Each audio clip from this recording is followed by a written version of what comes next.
හොඳයි මම අර අපි මුලින්ම last week එකේ තියලා ගිහින් ගිය ටික කතා කරලා ඉන්න අහගන්න. අපි last week එකේ මෙන්න මම එක ගානක් දුන්නානේ හිතන්න කියලා. මට ඒ ගාන මතක නැහැ. මොකක්ද exercise එක කීවෙන එකද? අර මම ඒ වෙලාවේ හදන්න කියලා ටිකක් අමාරු ගානක් දුන්නේ.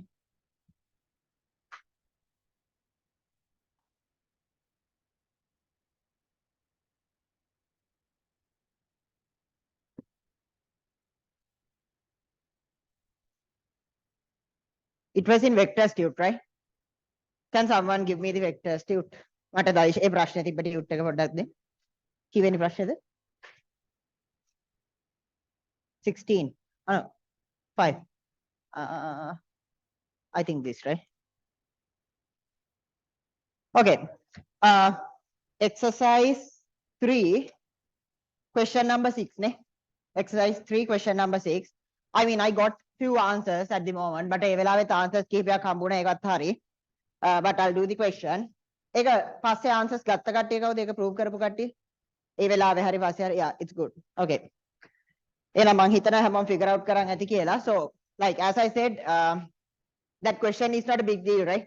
ඒක අර අමාරු ප්‍රශ්නයක් නෙමෙයි. පොඩ්ඩක් O levels වල තිබ්බ ජ්‍යාමිතිය එතන දකින්න විතරයි ඕනේ. මම question එක මතකෙන් අදින්නම් මේ අපි ගිය සතියේ ඔක පොඩ්ඩක් discuss කරපු හින්දා මෙහෙමනේ තිබ්බේ.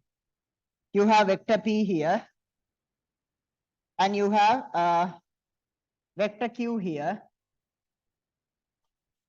Then this is the resultant. මේ තියෙන්නේ මෙයාගේ resultant එක.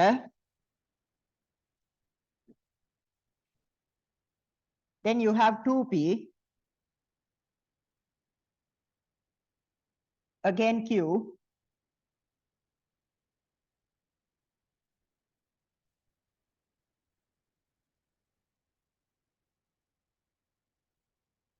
මේ තියෙන්නේ කලින් resultant එක. This is the previous resultant. I'll take it as R. And this is the new resultant. මේ තියෙන අලුත් resultant එක. I'll take it as R dash. ඒගොල්ල අපිට කිව්වේ මෙන්න මේ කෝණය වගේ භාගයක් කියලා නේද? That was the question, right? This angle is half of this one, right? That means if this is alpha, this is alpha. ඕකනේ කියලා තියෙන්නේ නේ. කලින් P සහ කලින් සමකය අතර තිබ්බ කෝණයෙන් භාගයක් තමයි you have half of it between new resultant and 2p. That was the question, right? Okay. So like it's, I mean, simple geometry, right? මොකද්ද? මෙයා alpha නම් මොකද්ද මේ කෝණයට කියන්නේ මට මතකත් නෑ. ඔල්ලස් ලෝයකයක් තිබ්බනේ. මෙයා alpha නේ. මෙයා alpha නේ. If this is alpha, this is alpha. එතකොට මොකද වෙන්නේ? මගෙන් මොකද්ද question එක තිබ්බේ? P equals R කියලා පෙන්නන්න කියලා නේ. You have to prove that P equals R. So it's now straightforward, right? This is P, then this is P. Okay? This is alpha, this is alpha. That means මෙයයි දෙන්නම alpha කියන්නේ. මේ මොකද්ද? සමද්විපාත ත්‍රිකෝණයක් නේ. So if this alpha, these two angles are equal, these two sides should be equal, right? මේ පැති දෙකත් සමාන වෙන්න ඕනේ නේ. So මෙයයි R, මෙයා P, then you can prove that R equals P. R සමානයි P කියලා ඔප්පු කරන්න පුළුවන් නේ. පැහැදිලිද? Questions? So හොඳට තේරුම් ගන්න. මේක තමයි ඔයගොල්ලෝ ගන්න ඕන approach එක. This is the approach you should take, okay? I mean, ඕක ගාන හදලා ඔප්පු කරන්න පුළුවන්. හරිද? අර සමීකරණයක් තියෙනවා. You can use that and get the answer, no issue, okay? But I mean, what I need you to do is first try using the simple geometry, you know, simple trigonometry, you know. ඔයගොල්ලෝ සාමාන්‍යයෙන් දන්න ජ්‍යාමිතිය, ත්‍රිකෝණමිතිය ඔය ටික පාවිච්චි කරලා හැම වෙලේම answer එකට යන්න බලන්න. What I need is the මට ඔයගොල්ලෝ කොහොම හරි උත්තරය ගන්න නෙමෙයි ඕනේ. I need an intelligent answer, okay? මට intelligent answer එකක් ඕනේ, නිකන් answer එකක් නෙමෙයි, okay? මොකද දැන් මේකම ලියලා හදන්න පුළුවන්. තේරුණාද? මට ඒක නෙමෙයි අවශ්‍ය, මේ වගේ දේවල් දකින්න පුරුදු වෙන්න. තේරුණාද? That is the objective. Okay? That is the objective. නැත්නම් අපිටත් පුළුවන් ගණන් 100ක් විතර හදන්න එක වගේ. But මේ වගේ එක ගානක් සතියෙම හිතුවත් කමක් නැහැ. Because you have to, like, the first of all, you have to have the ability to see simple things, okay? Physics ගණන් ගොඩක් අමාරු වෙලා ඔය වගේ ප්‍රශ්න තියෙන්නේ අපිට ඩයග්‍රෑම් එකේ තියෙන සරල දෙයක් තේරෙන්නේ නැති හින්දා. තේරුණාද? ඩයග්‍රෑම් එකේ තියෙන සරල දෙයක් බලලා මේකේ මේ වගේ දෙයක් තියෙන්නේ කියලා තේරෙන්නේ නැතුණා. මෙයා ඇල්ෆා නම් මෙයා ඇල්ෆා, එහෙනම් මේ පාද දෙක සමාන වෙන්න ඕනේ. Okay, it's like pretty simple, right? ඒ දේ දකින්න පුළුවන් වෙන්න ඕනේ equation එකකට කලින්. Why? This is simple than the equation, okay? මේක equation එකට වඩා සරලයි. හැබැයි ඒ දේ දකින්න පුළුවන් නම් තේරුණාද? That ability first we have to improve, okay? A ability එක අපි මුලින් improve කරන් ඉන්න ඕනේ. Okay? Everyone good with this? ප්‍රශ්න තියෙනවද මෙතන? හොඳයි. මට ඕගොල්ලන්ගේ මිශ්‍ර අභ්‍යාසෙත් ප්‍රශ්න තියෙනවා කිව්වා. මම කිහිපයක් බලන්න මම ඔක්කොම බලන්නේ නැහැ. ඕගොල්ලන්ට එතකොට මේ වීක් එකේ try කරලා මගෙන් ඇවිල්ලා අහන්න පුළුවන් නේ. Just like you only try this for 1 hour. Okay? ඉස්සරහට මම දන්නවා මට මිශ්‍ර අභ්‍යාස වල උත්තර දාන්න අමතක වුණා. මම මේ යාන්ත්‍ර විද්‍යාව ඉඳන් හැම එකකම answers දාන්න. ඒ ඇත්තටම answers එනවා මට හදන එහෙන් එනවා මට එවන්න ආයි forward කරන්න අමතක වෙනවා. ඒ වගේ ප්‍රශ්නයක් තියෙන්නේ. මේ so like I'll give the answers from this lesson, okay? මේ lesson එකේ answers දාන්නම්. So like මෙතන ඔයගොල්ලෝ 1 hour වගේ try කරන්න ඉස්සරහට එන්න මේ මිශ්‍ර අභ්‍යාසෙත් ටිකක් අමාරු වෙනවා. තේරුණාද? There will be more IQ questions. පොඩ්ඩක් IQ related questions වැඩි වෙයි. What I need you to do is try them. පුළුවන් තරම් try කරන්න. මේ වගේ කෙටි ක්‍රම මුලින් හොයන්න පටන් ගන්න. තේරුණාද? equation එක දාලා answer එක අරන් exercise එක ඉවර කරන එක නෙමෙයි objective එක. තේරුණාද? මොකක් හරි ලස්සන විදියක් හොයන්න බලන්න ගාන හදන්න. තේරුණාද? Okay. So මට මොනවද අංක කිව්වේ? මම පොඩි උදව්වක් කරන්න. but සමහරට මම ගාන හදන එකක් නැහැ. මම ගාන next week හදයි. ගානක් කියවල ඒක මොනවා හරි උදව්වක් කරන්න ඕන නම් විතරයි කරන්න. තේරුණාද? නැත්තම් මට හිතෙනවා තෝක හිතලා හදාගන්න පුළුවන් කියලා. I will not discuss today. මම ඊළඟ සතියේ කතා කරන්නම්. මට කවුරු හරි 4 කිව්ව නේද? ඔව් 4 කිව්වනේ. බල යුගලයක විශාලත්වයන් අතර අනුපාතය 3:5 වේ. තවද ඒවා අතර කෝණය අංශක 60ක් වේ. සම්ප්‍රයුක්තය 35 නිව්ටන් වේ. බල යුගලයේ විශාලත්වයන් පිළිවෙලින්. බල යුගලයක විශාලත්වයන් අතර අනුපාතය Can I have an English tube too?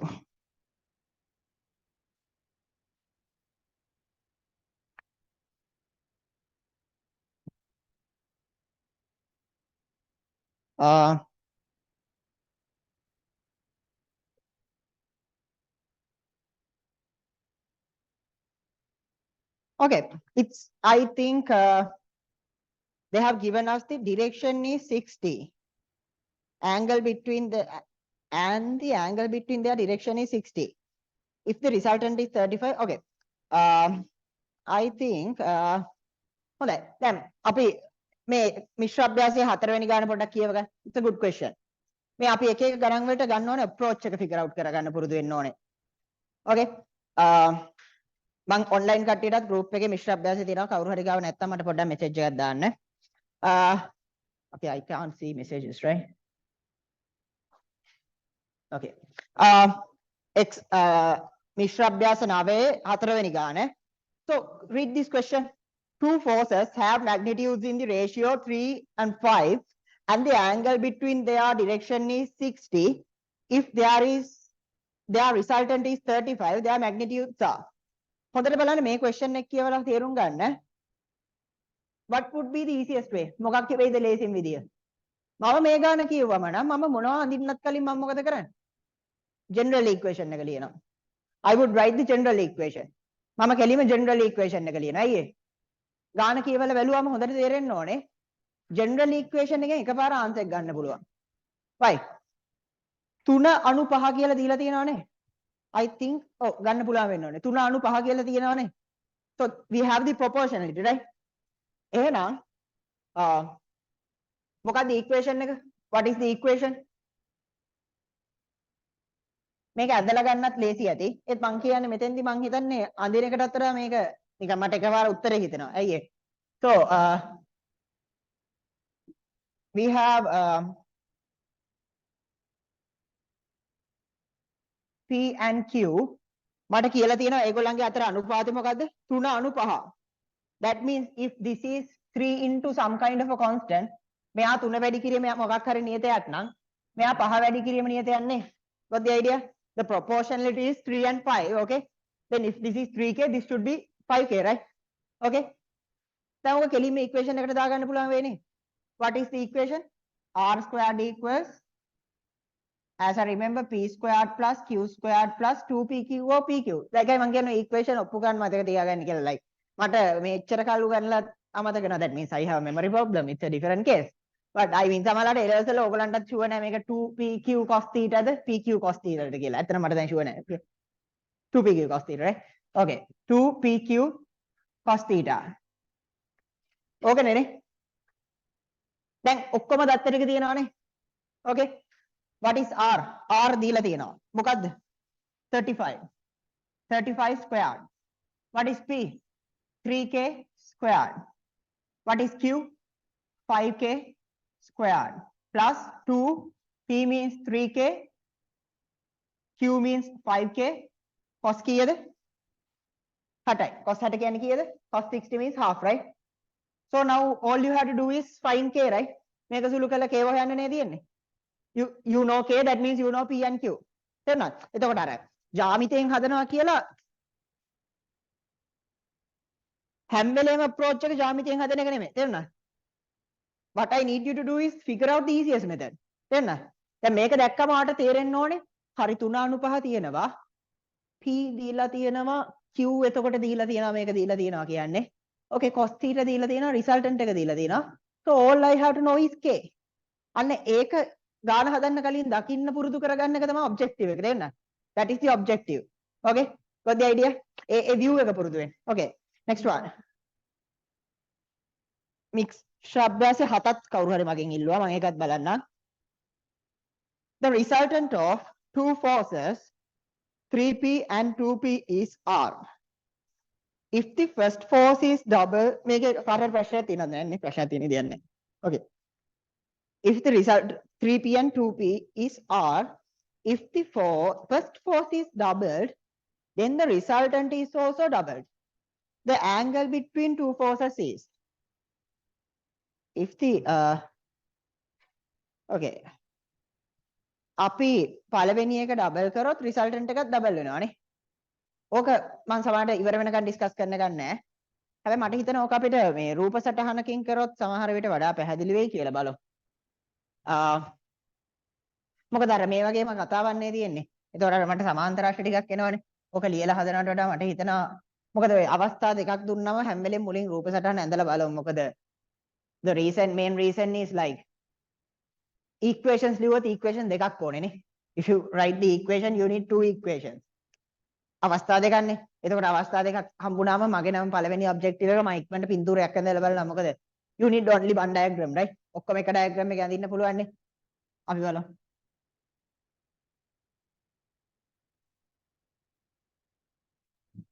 මොන වගේ කතාවක්ද කියලා තියෙන්නේ 7 වෙනි ගානේ. The resultant of two forces 3p and 2p is R. You have 3p and you have 2p and you have R. මේකෙන් තමයි equation එක ලියුවොත් සමහරට ලේසි වෙයි කියලාත් මට හිතෙනවා. මොකද අර දෙන්න අතර අර අනුපාතයක් එහෙම තියෙනවානේ. ඒ කියන්නේ කැපිලා යන්නනේ හදන්නේ නේ අගයන් ටික. 3p and 2p, the resultant is the resultant of 3p and 2p is R. This is R. Then I have if the first force is doubled, ඒ කියන්නේ මෙයා 6යි p වෙනවා කියලා නේ කියලා තියෙන්නේ. 3p plus 3p 6p. If the first force is doubled, the angle between the okay, then the resultant is also doubled. මේ resultant එකත් double වෙනවලු. ඒ කියන්නේ මෙයා 2r වෙනවා. This one becomes 2r. The angle between two forces is, අපෙන් අහන්නේ මෙන්න මේ θ නේ. Okay. මට හිතෙනවා ඒකත් අපිට සමීකරණ වලට යන්න වෙයි කියලා. ඒත් අපි නිකන් වෙන view එකක් හිතන්න බලමු. R 2r. මේක දිහා දැක්ක ගමන් මට නිකන් හිතෙන දේවල් තමයි මෙයා 3p නම් මෙයා 3p. මේක triangle එකක්. මම එයාගේ ඔක්කොම ඔය පාද ගැන දන්නවනේ. Okay, මම නිකන් මගේ view එක කියන්නේ. Okay, this is I'm solving the question real time. Okay, මම හිතන එක කටෙන් කියන්නේ. හරිද? තේරෙනවද? එතකොට ඔයගලන්ට ඒක මම කොහොමද හිතන්නේ කියලා හිතා ගන්න පුළුවන් හින්දා. මේ R 2යි R 3යි P හැම පාදයක් ගැනම මම මේ දන්නවන්නේ. So මට ඕන නම් මම මේ නිකන් figure මම අර නිකන් observe කරනවා මට කරන්න පුළුවන් ඔක්කොම දේවල්. මට සමහරට මේ triangle එකට sin rule එක දාන්න පුළුවන් වෙන්නේ. Like O levels, did you have the sin rule? like I think you had sine rule, right? That's it. O levels වල sine rule එක නැද්ද? ප්‍රශ්න නෙමෙයි. Okay, you don't know Lami, you don't know sine. Nothing. Really? Okay, then අපි sine rule එක ඉගෙන ගමු. මම මේකට දාන්න පුළුවන් හින්දා උගන්නනවා නේ. මේකට දාන්න බැරි වෙයි බොහෝ දුරට කමන්නේ ඉගෙන ගන්න. ඒක වෙන්න හරි අමාරු වෙන්නේ. X Y Z alpha beta theta sine rule කියන්නේ as I remember ඕනම triangle එකකට z over sine beta equals y over sine alpha maths වල ඉගෙන ගත්තෙත් නැද්ද දාව? Really? x over sine theta මෙන්න මේක තමයි sine rule එක කියන්නේ. පැහැදිලිද? This is the sine rule. That means for any triangle, as I remember for any triangle, like proportionality between the side in front of this angle and the sine value of that angle is equal. හැමෝටම එකයි. තේරුණාද? ඒ කියන්නේ මෙයාගේ ඉස්සරහා පාදයේ බෙදීම මෙයාගේ sign නගේ. මෙයාගේ ඉස්සරහා පාදයේ බෙදීම මෙයාගේ සයින් නගේ. මෙයාගේ ඉස්සරහා පාදයේ බෙදීම මෙයාගේ සයින් නගේ. ඔන්න ඔය තුනම එකයි. පැහැදිලිද? I think it's correct. Okay. Okay. So, yeah. ඕක ඕන්න ලියාගන්න පැත්තෙන් ලියාගන්න. මම මතක් වෙලාම කියනවා කියන්නේ. I mean, it's not in physics, okay? ඔයා maths වල දැනන් ඉන්න ඕනේ. I thought you know it in O levels. Really? ලාමි දන්නෙත් නැද්ද? Okay, ලාමි it's not necessary here. ලාමි උගන්වනවා. ඒක උගන්වනවා. okay. මම මේක ආයි උගන්වන්නයි. මම මේක ආයි උගන්වන්නයි. මට උගන්වන්න හොඳ තැනක් මතක් වුණා. Okay. So මේවා ලියාගන්න. I mean, they are good to know. මේවා දැනන් ඉන්න ඕනේ. Okay.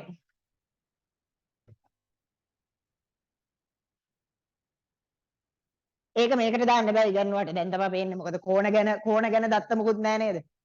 There are no enough data about angles, right? මට මේක මේ කෙලින්ම අර ගාන හදන විදිය පෙන්වන්න තිබ්බේ equation දෙක ලියලා ඔය සමගාමී සමීකරණ වගේ ටිකක් දාලා සුළු කරලා. But like මම ඔයගලන්ට පුරුදු කරන්න හදන්නේ කොහොමද අපි ගානක් broadly බලලා හොඳ විදිහක් figure out කරන්න try කරන්න කියලා. දැන් මම මේක ඉගෙනුවට මට මේකේ පේනවා මේක පොඩ්ඩක් කරන්න අමාරුයි වගේ. Why? I have no enough data about angles, right? මට කෝණ ගැන දත්තම දිනේ. ඒකින්ද මං හිතන්නේ සයින් වලට යන්න පුළුවන් වෙයි කියලා. මොකද අහලා තියෙන්නේ කියලා මතක වුණානේ. angle with okay theta.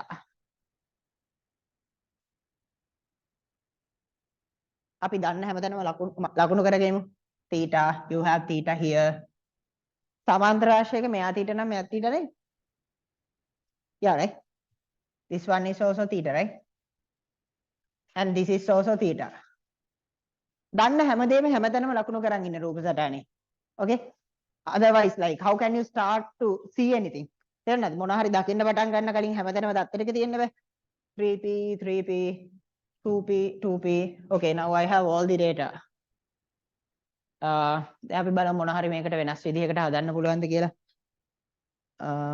see I මට විනාඩියට අමතක කරා මොකද තිබ්බේ කියලා. ඔයගලන්ට එහෙම ප්‍රශ්නකුත් නැහැ ඒකින්ද.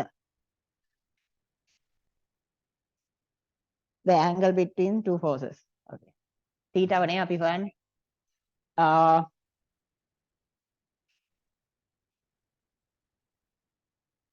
මේක ඒගොල්ලෝ ඉල්ලනවා ඇත්තේ precise angle එකක්ද R and P ඇසුරෙන්ද දන්නේ නැහැ. R and P ඇසුරෙන් වෙන්නේ නැතිනේ. precisely angle එකක් කියන්න හදපු කට්ටිය ඉන්නවද? anyone? I don't think that we can අපිට හරියටම කෝණ 60යි කෝණ 40යි ඔහොම උත්තරයකට යන්න පුළුවන් වෙයි කියලා මං හිතන්නේ නැහැ දත්තමදිනේ. මට හිතෙනවා එතකොට angle එක හැබැයි එහෙමනම් ප්‍රශ්නේ දීලා වැඩක් නැහැ නේ. then what is the answer? කෙලින්ම මේ මොකක්ද අහලා angle between two forces is මෙයාව R කියලා දීලා තියෙනවද? okay. ඔව් එහෙනම් මේ ගාන මෙහෙමයි. කෙලින්ම කෝණය අහලා තියෙනවා නම් මේ ගාන හදලා වැඩක් නැහැ නේ. අයි මේ දත්ත මොකක්වත් වැඩක් නැහැ. අපි දන්නා මොකද්ද? R වර්ගය සමානයි 2p වර්ගය ධන 3p වර්ගය ධන 3p වැඩි කිරීම 2p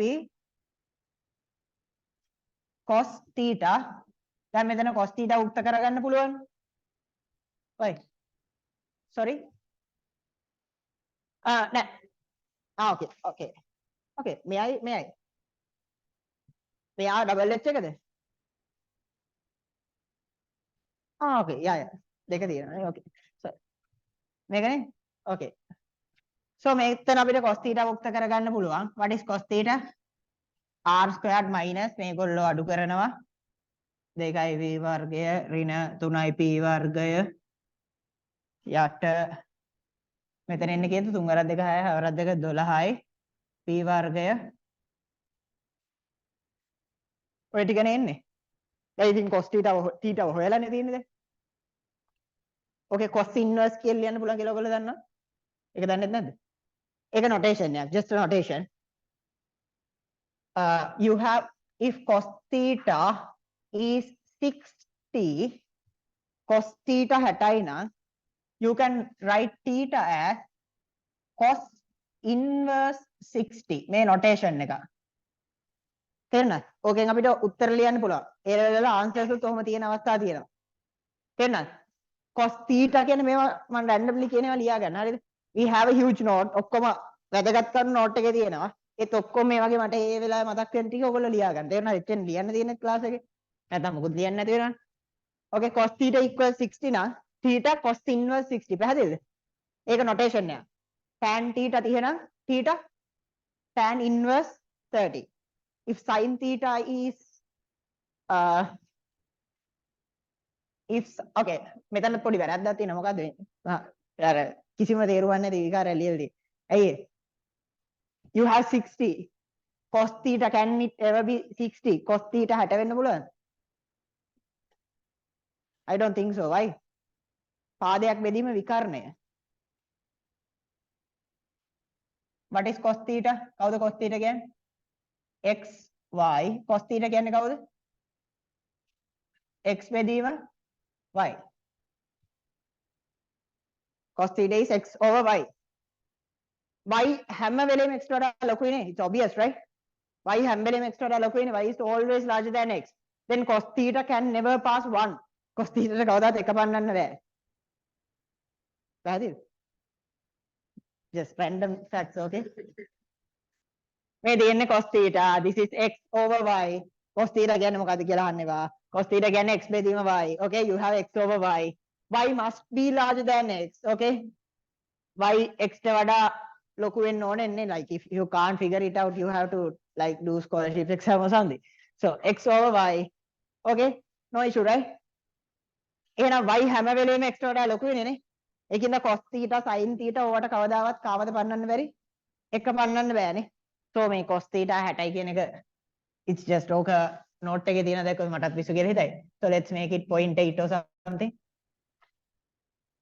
මකලා හදාගන්න okay එතකොට ඕක notation එක it's a notation okay you can write sin inverse tan inverse තේරුණාද ඉතින් මෙතන cos inverse කියලා ලියපු ගමන් උත්තර එනවනේ තීටට it's a valid answer ඒක valid answer එකක් ඇයි A levels වල අපිට answers තියන්න පුළුවන් inverse වලින් in A levels we can keep the answer as a inverse මෙයාගේ theta කියන්නේ කවුද cos inverse මෙයා what is theta theta equals cos inverse this one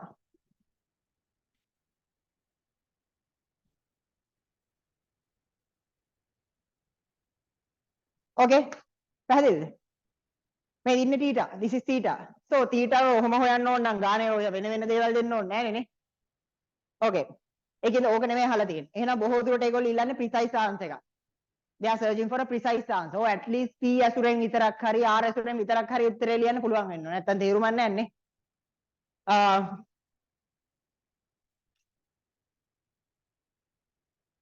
අපි ආපහු ගන්නට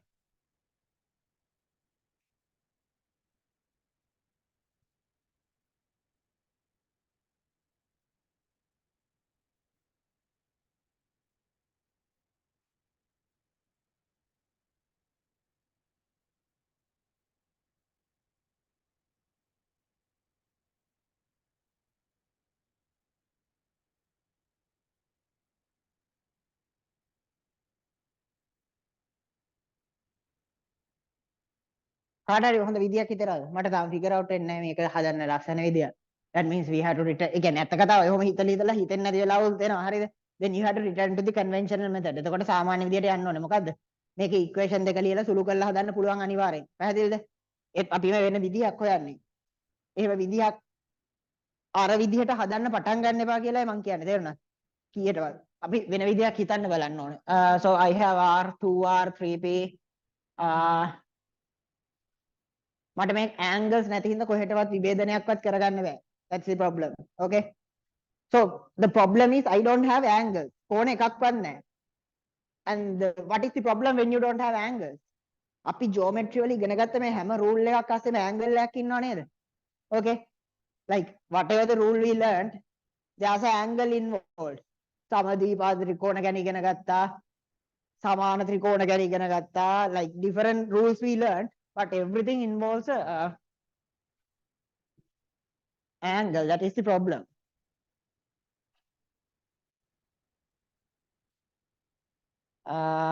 I have 3P R 2R. මේ R 2R විතරයි මට හොඳ දත් එකට කියලා තියෙන්නේ ඇත්තටම. No, I don't think so. මට හිතෙන්නේ නැහැ මේක හදන්න සරල විදියක් අහුවේ කියලා. because මේක දිහා කොච්චර බලන් හිටියත් මට ඔක්කොම මතක් වෙන angles තියෙන මේ solutions තේරෙනවද? ඔක්කොම O levels වල ඉගෙන ගත්ත ටික angle එකක් involve වෙනවනේ. whatever the rule we learned, there's an angle involved. So I don't think that we can go with a nice answer. එහෙම වුණොත් අපිට conventional method එකට යන්න වෙයි. මොකද්ද conventional method එක? What is the conventional method? See? එක angle එකක් හරි දීලා තිබ්බනම් this is the solution. Okay? If I had at least one angle, මෙහෙම මට හදන්න තිබ්බ ගාන. තේරුණාද? අයි මේ අතර අනුපාත අරගෙන ගාන හදාගන්න පුළුවන් නේ. Any suggestions? තව කාට හරි හොඳ suggestions ආවද මේක සම්බන්ධව? ඔව්. මට වැඩි හිතන්න වෙන්නේ. Okay. අපි conventional method එකත් එක්ක යන්. conventional method එකත් එක්ක යද්දි මට R සහ P අතර සම්බන්ධයක් ගොඩනගා ගන්න පුළුවන්. That's all I can do. That means පළවෙනි අවස්ථාවේ R වර්ගය සමානයි R squared equals 2P squared 3P squared මෙන්න මේකනේ. මේ තියෙන පළවෙනි අවස්ථාවනේ. මේ තියෙන පළවෙනි අවස්ථාවනේ. This is the first equation. මෙන්න මේ මෙයාට ඇන්දේ. Okay? What is the second equation? මොකද්ද දෙවෙනි අවස්ථාව? මෙන්න මේ දෙකයි R ට ලියන්න පුළුවන් නේ. I can write the equation for 2R using this 6P and this one. මෙයාවයි පාවිච්චි කරලා ලියන්න පුළුවන් නේ. I can use this 6P and this one to write the equation for 2R, right? So I can go with 2R squared. I can go with 2R squared equals make a 6P ne? This is 6P squared plus this is 2P squared plus 6P 2P 6P 2P තාම මේ දෙන්න අතර කෝණය එකමයි නේ. Between these two, the angle between these two තාම එකමයි නේ. So you have theta, right? තාම ඉන්නේ theta. So still you can go with cos theta. Now what? දැන් ඕගොල්ලන්ට තේරෙනවද මට තියෙන්නේ equation දෙකයි. Okay. මේ තව මේවා දකින්න විදිය. මේකත් හොඳට තේරුම් ගන්න. මේ තව මේවා දකින්න පුළුවන් විදිය. මට දත්ත විදියට දීලා තියෙන්නේ මම ඇනලයිස් කරන විදිය බලන්න. මට දත්ත විදියට දීලා තියෙන්නේ මෙයා R2R උනා කියලා විතරයිනේ. That's the only data. එහෙනම් මට ලියන්න පුළුවන් මේ equation දෙක විතරයිනේ. That's all I can write. මට මේ resultant angle එක ගැන වගේ මුකුත් දත්ත දීලා නැහැනේ. එහෙම තිබ්බනම් මට ඒ angle එකට අපි ඔප්පු කරානේ equation එක. We proved an equation for the angle. Can you remember? We can write that one. But now it's not possible, right? දැන් ඒක මට ලියන්නත් බෑනේ. එහෙනම් මට මේ equation එක විතරයි ලියන්න පුළුවන්. Then I have a problem. What is the problem? මට ආපහු තේරෙනවා මට precise answer එකට යන්න බෑ. I can't go for a precise answer. Why? You know basics of like mathematics. Basics of mathematics. මොකද්ද? නොදන්න පද තුනක් හොයන්න equation කීයක් ඕනේද? How many equations do you need to find 3 unknown values? නොදන්න පද තුනක් හොයන්න equation තුනක් ඕනේ. මට තියෙන්නේ දෙකයි. තේරුණා? එහෙනම් මෙතන මට යන්න වෙන්නේ මේ දෙකෙන් ආන්සර් එකට. එහෙනම් මේක obvious. මේකේ මොකද්ද ඔයාලට කරන්න පුළුවන්? Only thing you can do is P ඇසුරෙන් හරි R ඇසුරෙන් හරි cos theta ට උත්තරයක් ගන්න එක විතරයි. තේරුණාද? Only thing you can do is to get an answer for cos theta using P. Okay? එහෙනම් මොකද්ද කරන්න පුළුවන්? මෙතන R squared ඉන්නවා මෙතන 2R squared ඉන්නවා. එතකොට මෙතන ඉන්නේ මොකද්ද? 4R වර්ගයනේ. 4R squared. මේ R squared තියෙන තැනට මෙයාව ගෙනල්ලා දාන්න පුළුවන් නේද? I'm just telling the method, okay? You can substitute this R squared by this one, right? එතකොට ගාන ඉන්නේ කවුද? P සහ cos theta විතරයිනේ. Then you have only P and cos theta. Then you can get an answer for theta. පැහැදිලිද? ඒක සුළු කරලා theta ට answer එකක් ගන්න පුළුවන්. තේරෙනවද? අපිට කොච්චර extent එකකට ගාන හදන්න පුළුවන්ද කියලා අපිටම figure out කරගන්න වෙනවා. තේරෙනවද? That's what we call thinking. ඒකට තමයි අපි හිතනවා කියලා කියන්නේ. තේරුණාද? figure out කරගන්න බලන්න තව මොනවද දීලා තියෙන දත්ත වලින් equation කීයක් ලියන්න පුළුවන්? How many equations can I write? Is it enough to go end at an numerical value? Numerical answer එකට යන්නේ ඇතිද? මදි නේද? දැක්කම පේනවනේ. මොකද නොදන්න පද තුනයි equation දෙකයි. එහෙනම් numerical value එකක් වෙන අදහස අතාරින්න ඕනේ. Okay? එහෙනම් ඔයාලට තේරුම් ගන්න ඕනේ පුළුවන් වෙන්න ඕනේ මෙච්චරයි අහලා තියෙන්නේ කියලා. Okay? That's the thinking process. පැහැදිලිද? Okay? Next one. Any questions? මේවා සම්බන්ධ ප්‍රශ්න මොකුත් තියෙනවද? Questions? Okay. I'll continue. A particle is moving on a circular path with constant speed v. The magnitude change in velocity after it has described and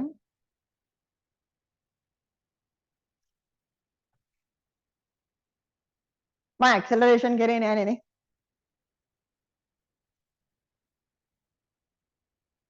This is not described. අට එක described නෙමෙයි deviated. දැන් බලන්න දැන් පුළුවන් නේ.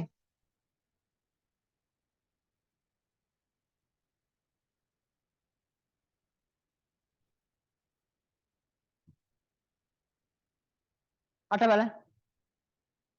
Questions?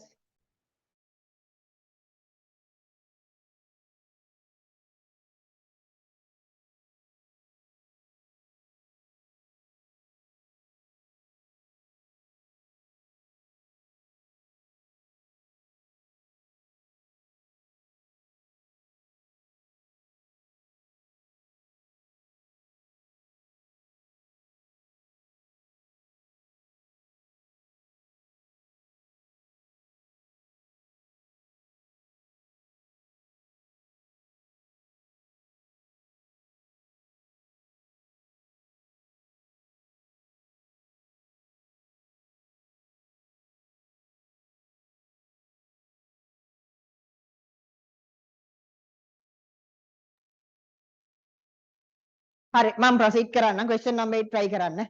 හරි it's deviated by that angle. Okay? හොඳයි. තව ප්‍රශ්න තියෙනවද කලින් weeks වල කරපු වගේ? Okay. මම අද පොඩි theory part එකක් උගන්වලා පටන් ගන්නම් කිව්වා. Like I said that I'll discuss some mathematics, trigonometry, right? මතක් කරලා තිබ්බ දෙන්නේ. Okay. And here, right? Yeah. Thank you for that.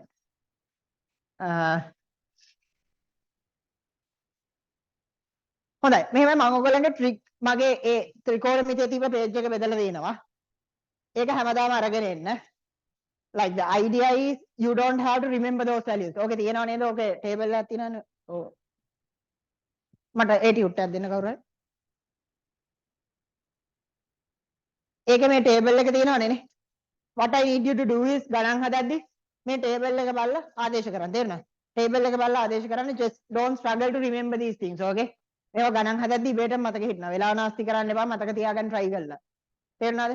So මේක තියාගන්න හැමදාම අරගෙන එන්න. ගානක් හම්බුනාම ආදේශ කරන්න. ඔක නිකම්ම මතක හිටියේ. Okay.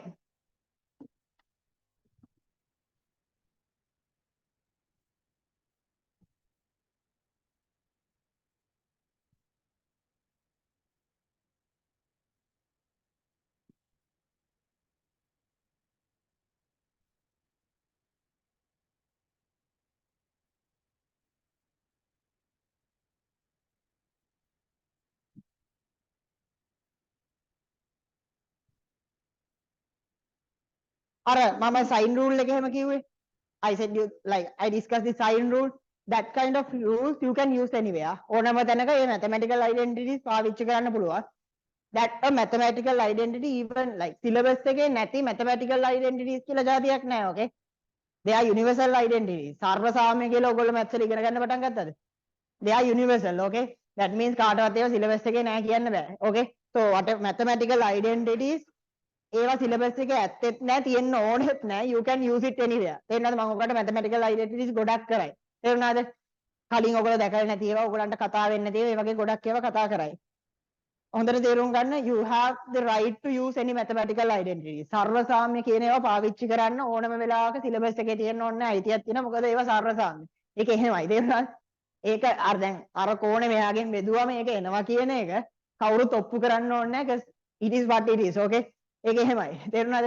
ඒකින්ද ඔයගලන්ට ඒවා පාවිච්චි කරන්න සාධාරණ අයිතියක් තියෙන ඕනම තැනක. තේරුණාද? so they don't have to be in syllabus. කොහොමද syllabus එකේ උගන්වන්න කියලා නැහැ. තේරුණාද? okay. so mathematical identities ඕනනම් ඔයගොල්ලෝ page එකක් වගේ තියාගන්න ලියා ගන්න. තේරුණාද? මොකද ඒව ඕන වෙනවා. සෑහෙන ඕන වෙනවා. සමහරවිට අර අනිත් ළමයි පැයකින් විතර හදන ගාන විනාඩි 5කින් හදන්න පුළුවන් mathematical identities use කරලා. තේරුණාද? ඒකින්ද ඒවා ඕනනම් page එකක් වගේ තියාගෙන පොතේ ලියා ගන්න. okay. let's මම ට්‍රික් වලින් පොඩ්ඩක් පටන් ගන්නම්. හැබැයි මම ගොඩක් ඩීප් කතා කරන්න යන්නේ නැහැ ත්‍රිකෝණමිතිය. like පොඩි idea එකක් දෙනවා සහ ඔයගොල්ලෝ දන්නේ නැති පොඩි දේවල් ටිකක් තියෙනවා. ඒ ටික කතා කරන එක තමයි මගේ target එක. because like last week we figured out like without trigonometry it's difficult to continue, right? සමහර කට්ටියට කෝණේ දුන්නම sin නගිය මොකක්ද කියලා ඒ වගේ figure out කරගන්න අමාරු වෙන්නේ. It's difficult to go like that. So I'll start with a little amount of trigonometry. මම ත්‍රිකෝණමිතිය පොඩ්ඩක් ආයි මතක් කරලා පටන් ගන්නම්. But I'm teaching this assuming that you have learned trigonometry in O levels. Okay. O levels වල ත්‍රිකෝණමිතිය ඉගෙන ගත්තා කියලා හිතාගෙන කරන්නේ. ඒකින්ද මම from zero උගන්වන්නේ නැහැ. Okay. Okay. So අපිට වැඩ කරන්න තියෙන මොන angles එක්කද? If this is theta, this is x, y, z. මම ඉක්මනට රිවයිස් කරගෙන යන්නේ. What is sin theta? sin theta කවුද? මෙයාගේ ඉස්සරහින් එක්කෙනා z බෙදීම මෙයානේ diagonal y. Okay. What is cos theta?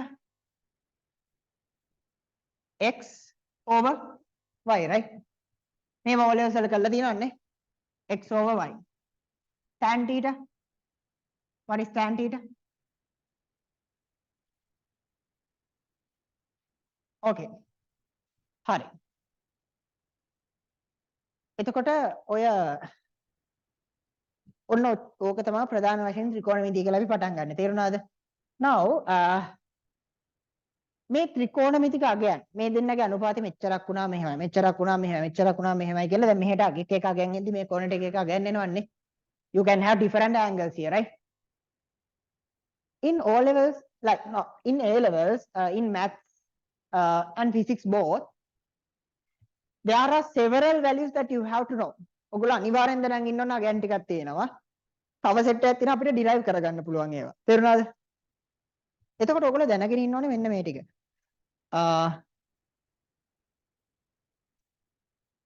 You have ඔයගොල්ලන්ගේ note එකේ values ටික දාලා තියෙනවා. What are the values? ඒ වගේ මේකත් නිකන් දැනගන්න. What is 1 over sin theta? 1 over sin theta? cosec theta. මේ නිකන් notations සහ නම් විතරයි දෙන්නා. Don't ask the reason for having this name, okay? ඒ මේ notations විතරයි දෙන්නාද? 1 over cos theta sec theta. 1 over tan theta cot, right? Cot theta.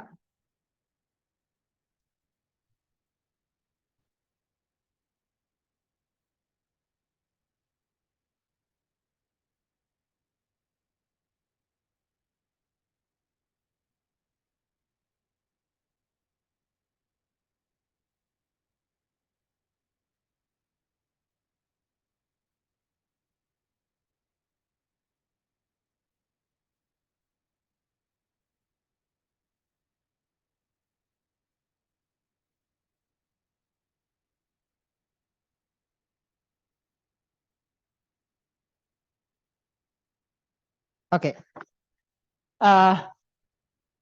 අපි දැනගෙන ඉන්න ඕන අගයන් ටිකක් තියෙනවා. මෙන්න මේ ටික. මේ ටික note එකේ තියෙනවා. What are the values you have to know is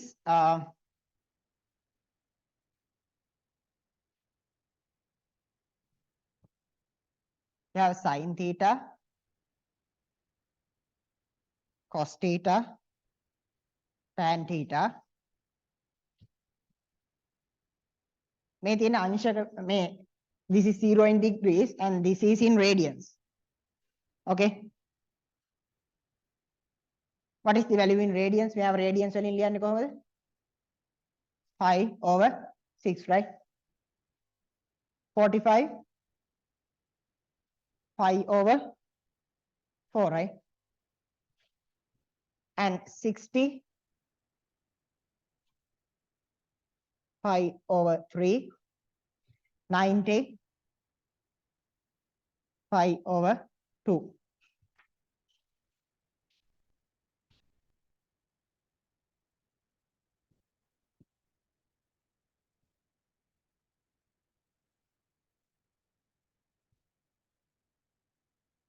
මේකෙත් බලන්න මේ වගේ දේකුත් තියෙනවා.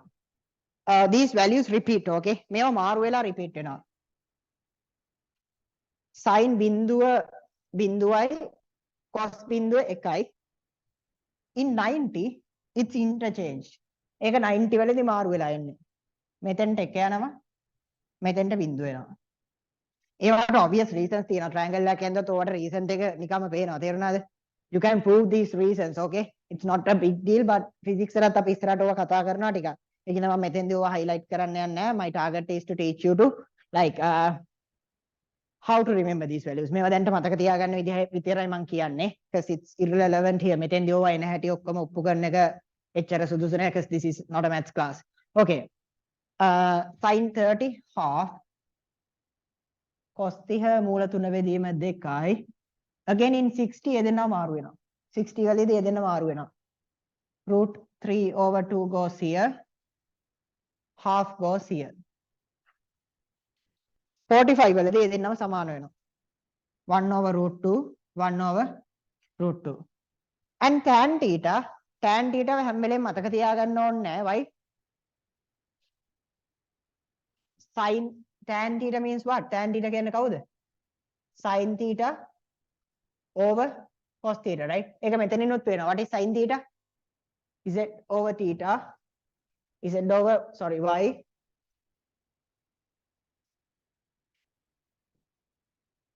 Cos theta, x over y.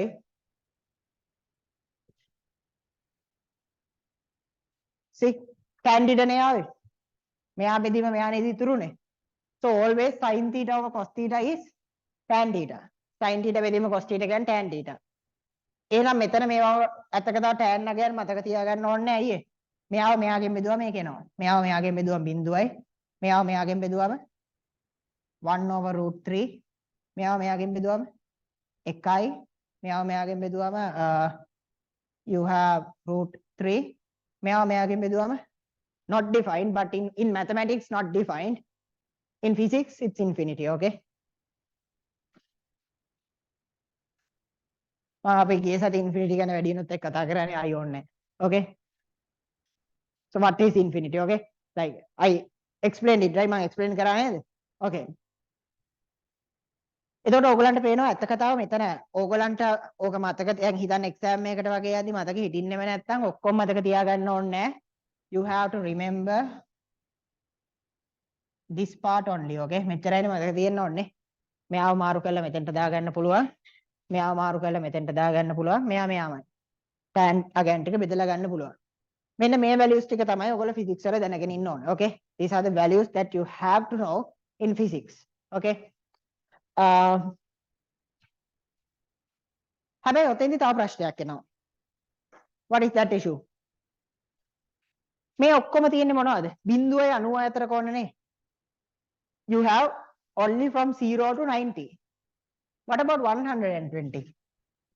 ඔන්න ඕකේ හින්දාම තමයි මම අද පොඩ්ඩක් physics කරන එක නවත්තලා අපි මේ ටික කතා කරලිමු කිව්වේ. Why? In physics, in vector questions, we found these values 120, 150, 320, these kind of values, මේ වගේ values නේ. ඕවට මොකද වෙන්නේ? So we need a method to get these values. මේ අගයන් ටික ගන්න අපිට විදියක් තියෙන්න ඕනේ. මම ඒක කතා කරන්න.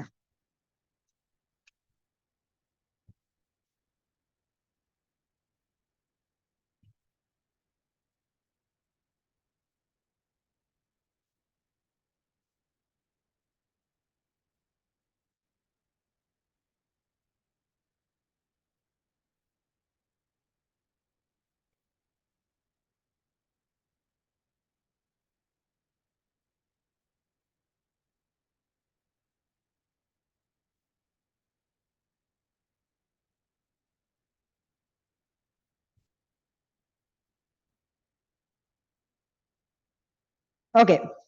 ඇත්ත කතාව මේ වගේ දෙයක් තියෙන්නේ. Like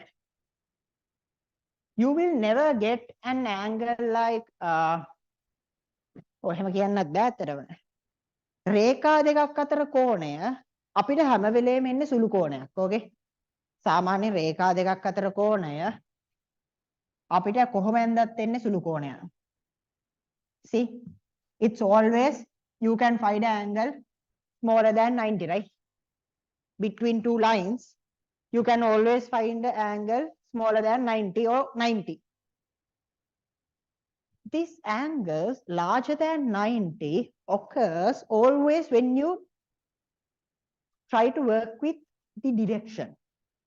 මේ 90ට වඩා ලොකු කෝණ කියන එක හැම වෙලේම එන්නේ ඔයා දිශාවත් එක්ක වැඩ කරන්න ගියාම.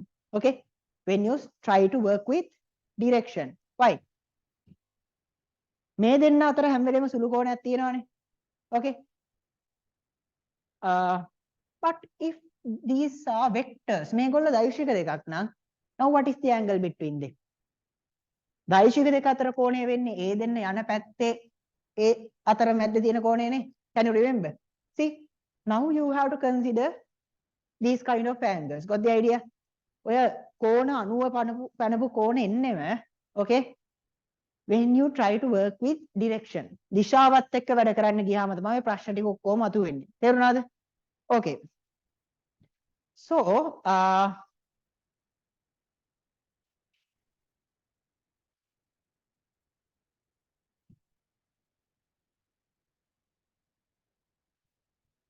now,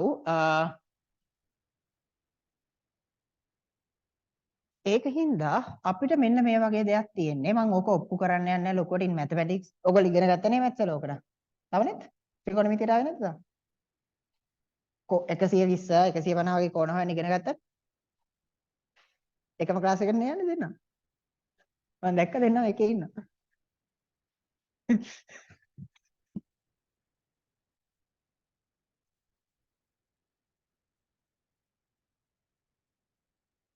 Okay. So now මම මේ වගේ කණ්ඩාංග පද්ධතියක් දාගන්නවා. මේක පොඩ්ඩක් තේරුම් ගන්න බලන්න.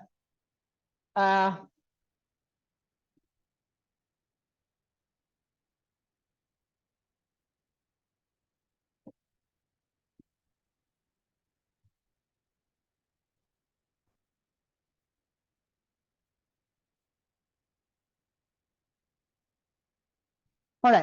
මෙන්න මේක තේරුම් ගන්න බලන්න. මම එක තැනකට විතරයි මේක පෙන්නන්නේ. I'm not going to prove it everywhere, okay? Because it's something related to mathematics. අපිට එච්චර extent එකකට ඕක කරන්න යන එක වෙලාව නාස්තියක් physics class එකේදී. But now you have sin theta, okay? Sin theta කියන x බෙදීම z. Cos theta y over z. But you have theta here.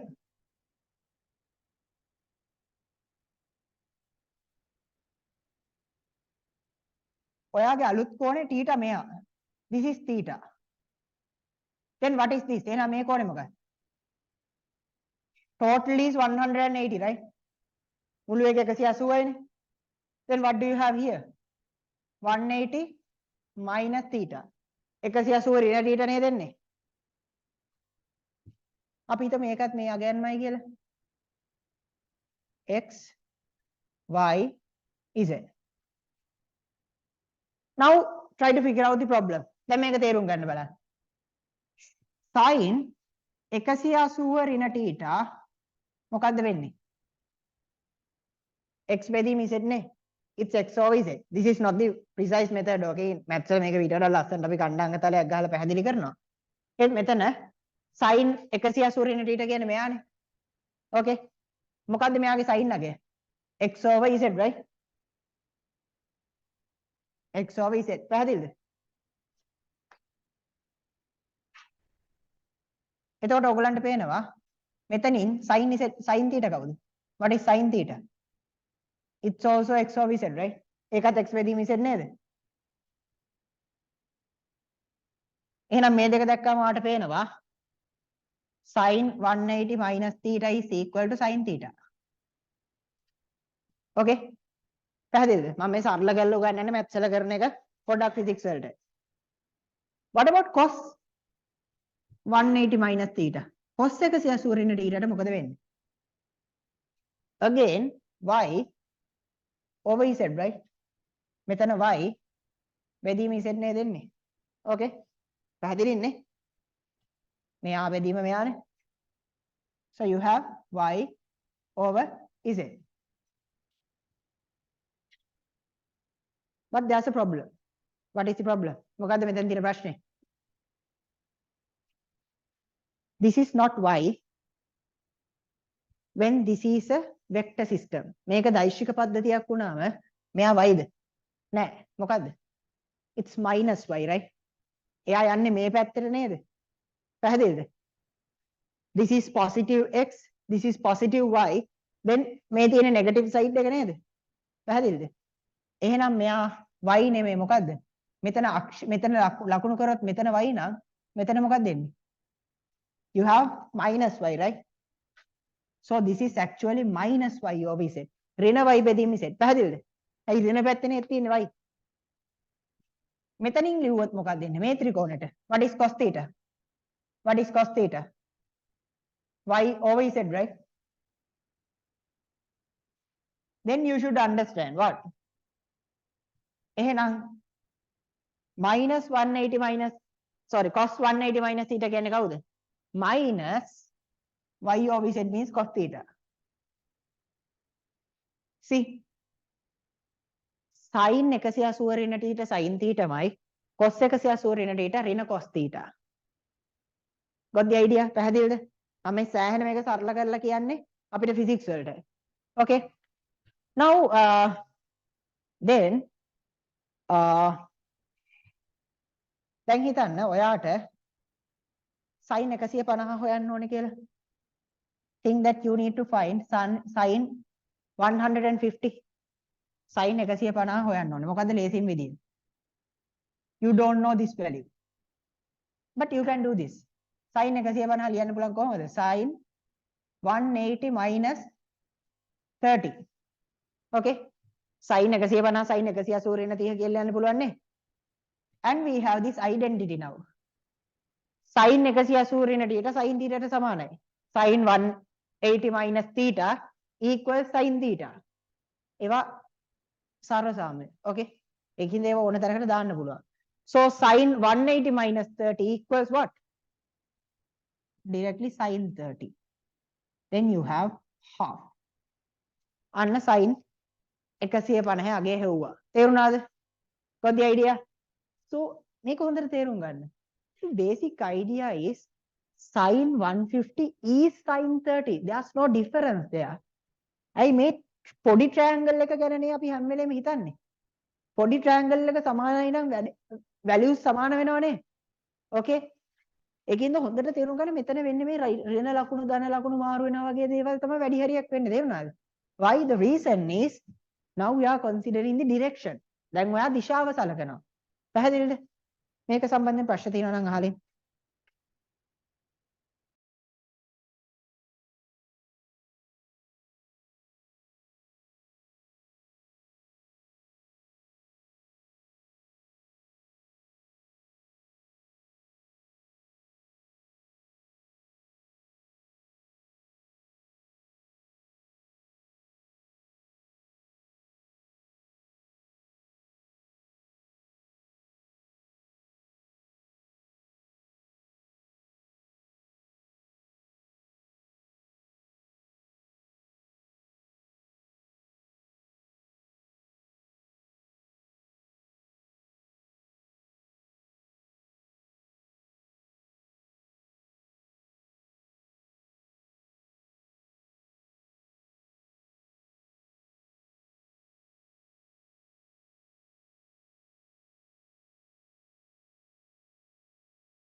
මම මෙතන ඔයගොල්ලෝ අහපු ප්‍රශ්න ටිකක් ගැන කතා කරන්නම් ආපහු. මේකයි හොඳට මේක තේරුම් ගන්න. මෙතනත් ඊට ඇඳලා මෙතනත් ඊට ඇඳලා හින්දා නතර ප්‍රශ්න වෙලා තියෙන්නේ. Okay. I have this triangle. මම යාට sin cos tan define කරනවා. And I draw this same triangle here. මේ අගයන්මයි තියෙන්නේ. තේරුණාද? එහෙමනම්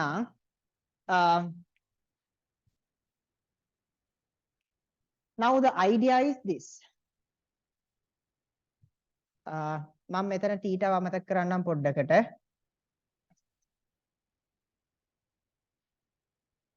Think that this is alpha. මේ alpha කියලා හිතන්න. Okay. Okay, same triangle නේ. මම මෙයාව θ කියලා ගන්නවා. I'll take this as theta. අයි මේ ත්‍රිකෝණෙමනේ මම මෙතරත් ඇන්දේ. පැහැදිලිද? Same triangle. දැන් ප්‍රශ්නයක් නැහැනේ. මේ දෙන්නම එකම ත්‍රිකෝණේ. හරිද? Now I take this as alpha. මම මෙයාව alpha කියලා ගන්නවා. Now what? Alpha plus theta. What is alpha plus theta? Alpha දන්න theta කවුද? 180 නේ.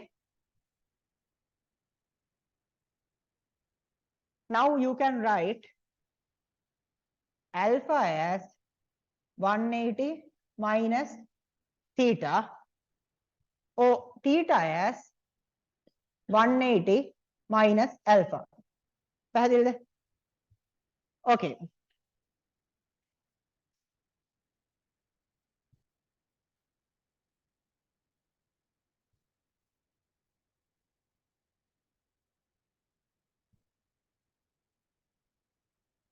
Okay. දැන් හිතන්න මේක අර අපි කලින් වගේ ගානකට යන්න. දැන් හිතන්න alpha සමානයි 30යි කියලා.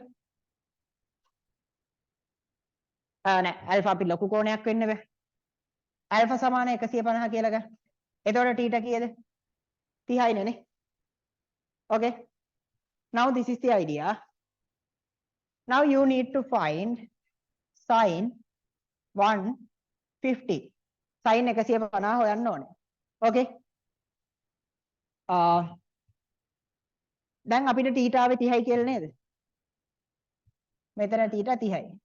මෙතනත් මම θ 30 වෙච්ච එක්කෙනෙක්වමයි නේ අදගෙන ඉන්නේ. Okay. Now I need to find sin 150. What can I do is I can write it as sin දැන් මට sin 150 තමයි හොයන්න ඕනේ. හැබැයි අපි දන්නවා මෙන්න මෙතෙන්ට ආවට පස්සේ එයාගේ sin අගය වෙන්න ඕනේ මොකද්ද? මෙතෙන්ට ආවට පස්සේ එයාගේ sin අගය වෙන්න ඕනේ මොකද්ද? එයාගේ විකර්ණය බෙදීම මේ අක්ෂය දිගේ එයා උඩට ගිය දුර නේද? ආපහු. පැහැදිලිද? So what is this length? Again x, right? ආපහු එයා x නේද? What is the diagonal? Z, right? ඕකම අපිට මෙතනත් ආවා. මොකටද? sin 30ට. sin 30. එහෙනම් ඕකෙන් මට යන්න පුළුවන් මොකද්ද? sin 30 මොකද්ද කියලා මම දන්නවා. What is the value? Half. Okay. ඇත්ත කතාව මේක අපි මැත්ස් වල නම් ටිකක් ඊට වඩා ලස්සනට පැහැදිලි කරනවා. ලොකු ඕගොල්ලෝ කරලා ඇති නේද? කණ්ඩාංග තලයක් ගහලා. තාම කරේ නැහැ. ඔයා විතරයි කළා. හරි හරි. Now I understand the conflict. Okay. Okay. He's 1 year ahead, right? Yeah. Okay. අනිත් කට්ටිය කරලා නැහැ නේ කියන්නේ තාම. maths කට්ටිය. Okay. So in maths people you would get a very good understanding about this thing. මොකද මේක තේරෙන්නේ නැත්නම් එතනට maths කරන්න බෑ. හරිද? That is the basic idea. So maths people you would get a I mean not here. මේ මං උගන්වපු විදියට නෙමෙයි. මං උගන්වපු විදියට නෙමෙයි. In mathematics මේක උගන්වන්න හොඳ precise method එකක් තියෙනවා. After that thing if you can't understand it now it's a problem. Okay. හරි මම physics වලට මේක පොඩ්ඩක් ඊට වඩා සරලව කියන්නේ. අපි දැනන් ඉන්න ඕනේ මෙච්චරයි physics වල. This is the idea in physics. ඕගොල්ලෝ තේරුම් ගන්න ඕනේ. You have to understand when you work in different areas of this vector I can tell vector plane මේක දෛශික තලයන්නේ නේ. In this vector plane when you work in different areas You get different values, positive values, negative values like that. What is the reason? මොකද හේතුව? ධන ඍණ ගන්න එන්න. x ගේ දිශාව මාරු වෙනවා. ඇයි මෙහෙට ගියාම x ඍණ වෙනවනේ. මෙහෙට y ගේ දිශාව මාරු වෙනවා. See? Got the idea? ඒකින්ද අපි ෆිසික්ස් වල දැනගෙන ඉන්නවනේ මේ අගය ගන්න විදිය විතරයි. ඔක හැදිච්ච හැටි අපිට ෆිසික්ස් වල වැඩක් නැහැ. ඕකේ? හැබැයි මම මේක ගැන පොඩි අයිඩියා එකක් ඔයගලන්ට දුන්නේ නැත්නම් ඕක වෙන්නේ කොහොමද කියලා හිතන හින්දා. What you have to understand is when these values become negative, this value changes. මේ අගේ ධන ඍණ වෙන එක තමයි ගොඩක් වෙලාවට වෙන්නේ. මොනවා වුණත් sin අගේ මොන අගයන් දෙක අතර ඉන්න ඕනේද? sin වල විශාලත්වය මොකක් වෙන්න ඕනේද? What should be the magnitude of sin theta? Smaller than or equal to 1. Sin theta මොකටද සමාන වෙන්න ඕනේ? කුඩා හෝ සමාන වෙන්න ඕනේ 1ට. Okay? But it can be negative or positive. ඍණ වෙන්න පුළුවන්, ධන වෙන්න පුළුවන් මේ ඛණ්ඩාංක තලය නිසා. පැහැදිලිද? It can be positive or negative. Okay. That is the rough idea about this thing. හැබැයි අපිට physics වල I mean if I had like 1 or 2 hours I mean මේකට විතරක් 2 hours වගේ ගන්න පුළුවන් නම් මම ඒක maths වල විදිහටම කරනවා. But I think it's useless at this point. අපි එච්චරයි දැනගෙන ඉන්න ඕනේ. ඒකින්ද අපිට මේ පද්ධතිය මෙන්න මේ විදිහට බෙදන්න පුළුවන්. This is all, this is sin, this is tan, this is cos.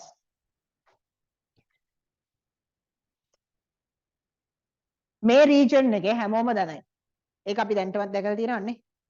Here only sin values are positive. Here only tan values are positive. Here only cos values are positive. තේරුණාද? ඕක වෙන විදිය තමයි මම මේ පොඩ්ඩක් කලින් පැහැදිලි කරේ. නැත්නම් මට ඕක කෙලින්ම ඒ කියන්නේ අපිට ෆිසික්ස් වල කරන්න තියෙන ඕක කෙලින්ම ඕක කියන්න තමයි. තේරුණාද? ඇත්තට ෆිසික්ස් වල ඕක කියන්න ඕනෙත් නැහැ. හරිද? But now you have to understand why this is positive, why this is positive and why this is positive. ඒක දැනගෙන ඉන්න ඕනේ. ඇයි මේ එක එක්කෙනා දන වෙන්නේ? Because of the direction of the vector. X y ඉන්නේ කොහෙටද? y ඉන්නේ කොහෙටද? පැහැදිලිද? The direction I measure. Because of that this thing happens. Got the idea? එහෙනම් ඔයාට මේ පැත්තේ ඕනම කෝණයක් දුන්නොත් උත්තරේ එන්නේ ධන. Here මෙතෙන්දී කියන්නේ මෙතන කියන්නේ මොන කෝණ දෙක අතර කෝණයක්ද? This is 90. This is 180. එහෙනම් මෙතන ඉන්නේ 90යි 180යි අතරනේ. Got the idea? This is between 90 and 180, right? ඒ අගයන් අතර sin value එකක් දුන්නොත් විතරයි ධන වෙන්නේ. Only sin values are positive.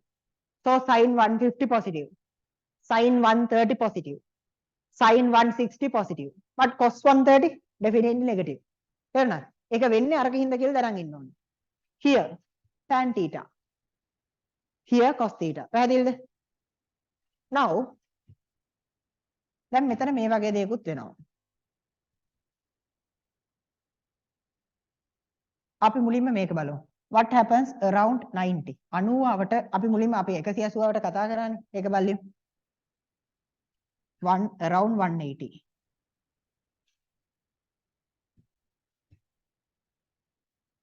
So what is sin 180 minus theta? It is sin 180 ඍණ theta කියන්නේ මේ කැලලටනේ වැටෙන්නේ. 180 minus theta. It is sin theta. Cos 180 minus theta. Cos 180 ඍණ theta. Again cos theta.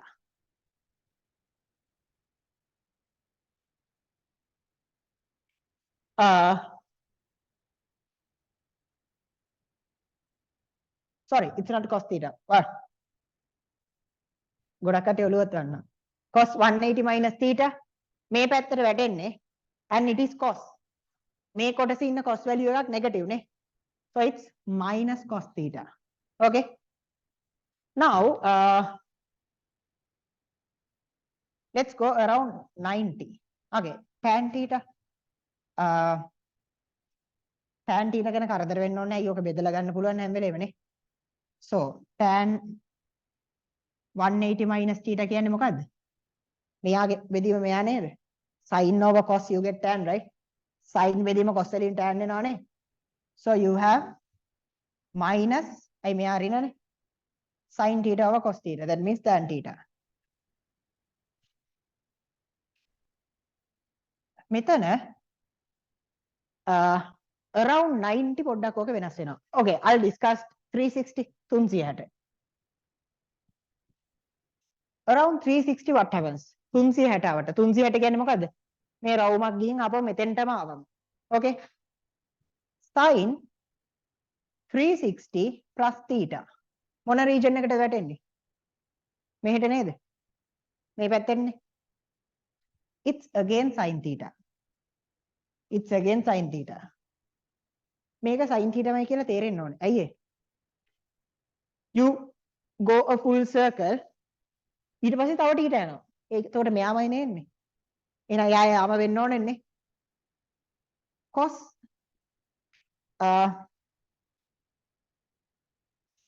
okay මම මේකේ plus එක කතා කරේ නෑ මම එකත් කතා කරන්නම්. cos 360 plus theta. ආපහු මේ පැත්ත හැමෝම දන්නනේ නේ. cos theta. tan 360 plus theta. tan theta. මම මෙතන 180 plus theta ගැන කතා කරන්න. What is sin 180 plus theta? sin 180 ධන theta.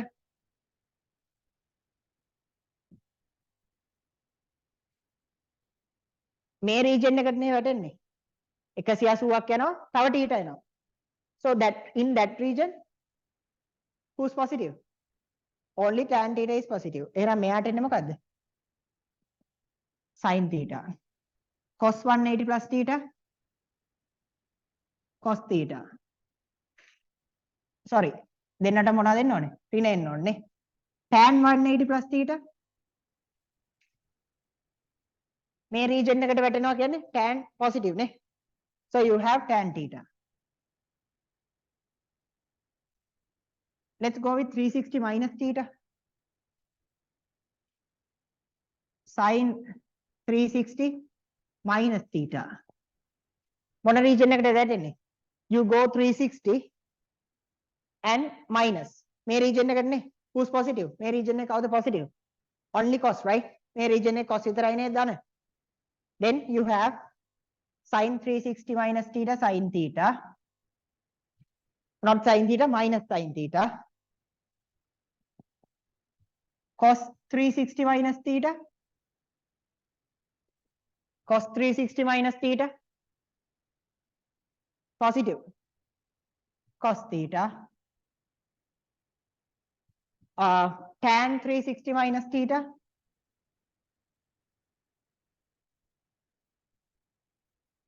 Again negative. ඍණනේ. Minus tan theta. එහෙනම් ඔයගොල්ලෝ දැනගෙන ඉන්න ඕන ඔන්න ඔය. ඒ කියන්නේ තව කැලලක් තියෙනවා. But about 180 and 360 all you need to know is these values. Okay. මේක ආවේ කොහොමද කියලා දැනන් ඉන්න කිසිම අවශ්‍යතාවයක් නැහැ physics වල.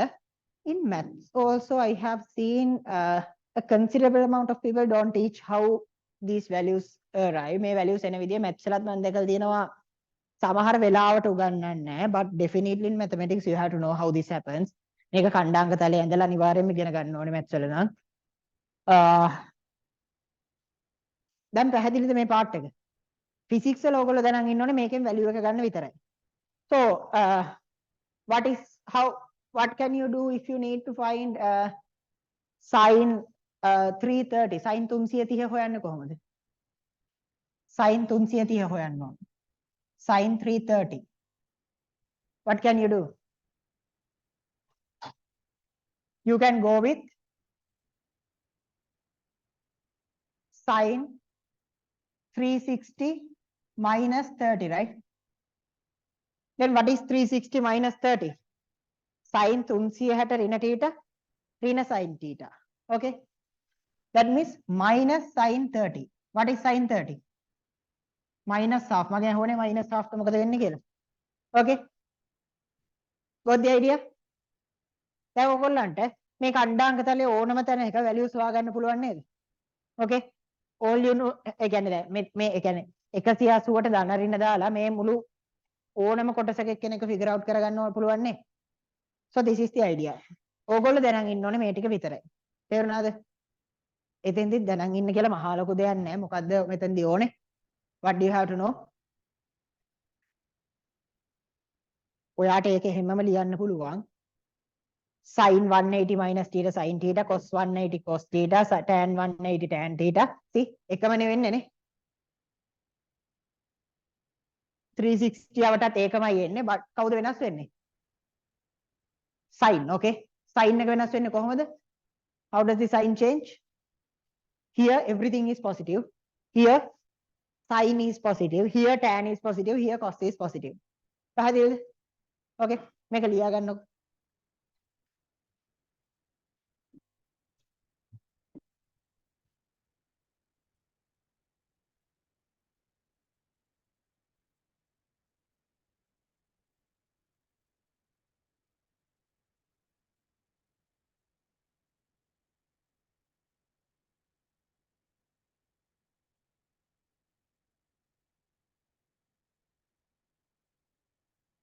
මම මේක පිළිවෙලට අදින්නවා. ඔයගොල්ලෝ මේක ලියා ගන්නකො.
මම මේ ඩයග්‍රෑම් එක ලියා ගන්න ඕන විදිහ පැහැදිලි කරන්න.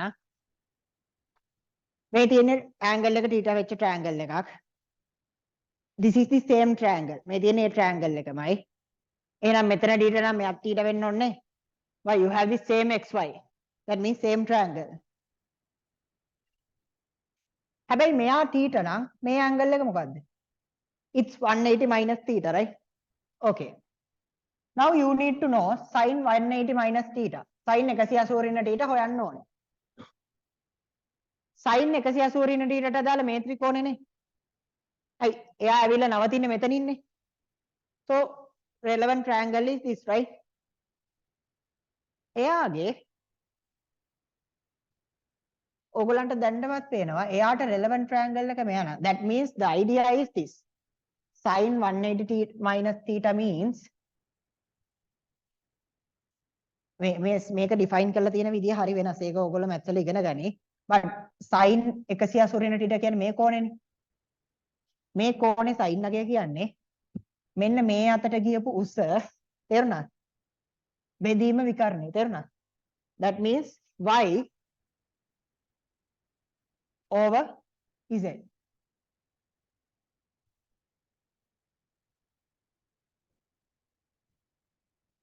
What is y over z? මෙතනින් බැලුවම තේරෙනවා. මේ උස y, මේ කණ්ඩාංකය y නේ. මේ කණ්ඩාංකය තමයි මම මේ y කියලා මාක් කරලා තියෙන්නේ. That means this is y, right? y over z. That means what? මෙහෙම බැලුවම මොකද්ද මේ? නිකම sin theta නේ. You have sin theta. What about cos 180 minus theta? මොකද්ද වෙන්නේ? මේකනේ පාදේ. But it's not. Now it's not positive x. Why? Negative side. So it's negative x. මම මේ ඔයගලන්ට පැහැදිලි නැත්නම් වචනෙන් ලියා ගන්න ලියන්නේ. ඒක කැමති විදිහට ලියා ගන්න. This is negative x. එහෙනම් මොකක්ද දැන් ඉන්නේ? negative x minus z. ඒක මේ triangle එකෙන් බැලුවම what is x over z? x බෙදීම z කියන්නේ කවුද? sin theta. Sorry. cos theta. මේ එක තැනකට example එකක් විතරයි. තේරුණාද?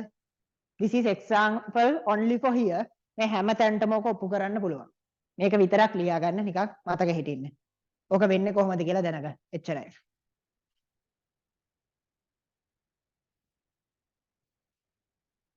tan theta you divide sin by cos. Okay. tan theta ගන්න sin ව cos කෙන් බෙදන්න.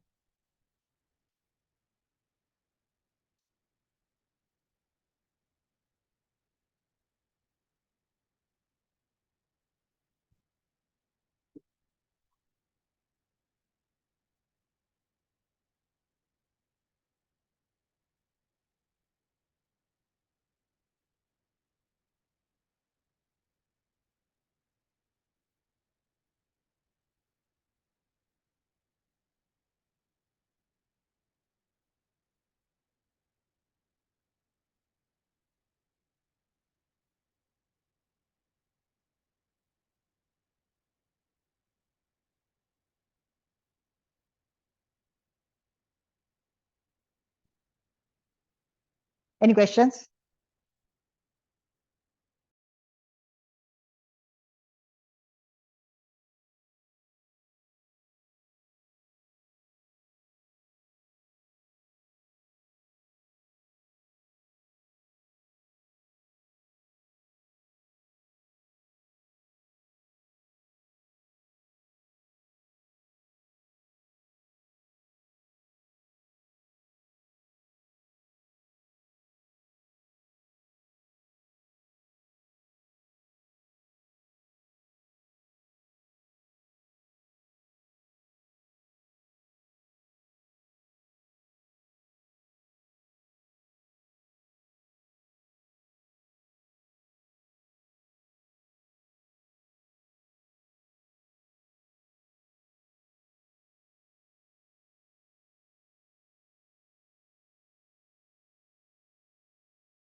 එතකොට ෆිසික්ස් වල හොඳට මතක තියාගන්න මට ඔයගොල්ලන්ගේ පැත්තෙන් වෙන්න ඕනේ මේ ටික. You can use that table. ඔයගොල්ලන්ට තියපු table එක පාවිච්චි කරලා පොඩි කෝණ ටිකේ ඔක්කොමම values හොයාගන්න පුළුවන්. තේරුණාද? It's not a big deal.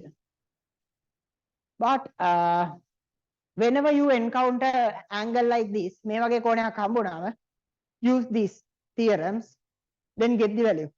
දැන් එතකොට ආපහු කිසිම ත්‍රිකෝණමිතිය සම්බන්ධ දැනක මොන angle එක ආවත් ගාන එතනින් නවත්තන්න අවශ්‍යතාවයක් නැහැ. තේරුණාද? That's why I covered this maths part. Okay. පැහැදිලිද? දැන් මේ ටික පාවිච්චි කරලා මේ මුළු තලයේම cover කරන්න පුළුවන් නේ. මේ ඔයාට 360 ධන කියලා මේ area එකේ ඕන එකක් ලියන්න පුළුවන්. You can use 360 minus theta and cover this whole area. You can use 180 minus theta and cover this whole area. You can use 180 plus theta and cover this whole area, right? දැන් ඕනම තැනක කෝණේ ලියා ගන්න පුළුවන් නේ. This is the law. දැන් ඉන්න ඕනේ කොහෙද ධන වෙන්නේ කියලා විතරයි. පැහැදිලිද? Okay. මම මේකට තව පොඩි additional දෙයක් කියන්න. මේක තව ලියන කවුරු හරි ඉන්නවද? Anyone writing this part? මේක ලියන්න නැත්තා? ඉවරද? ලියලා ඉවරද? ලියන්න නැත්තා? good.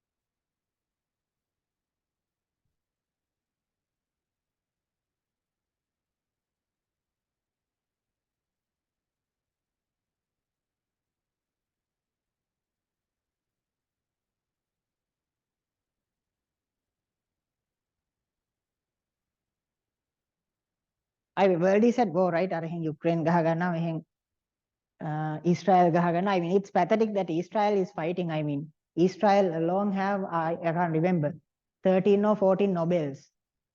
And like I mean Jews that means Jews la ne. So I mean Jews are the reason why we have evolved up to this point.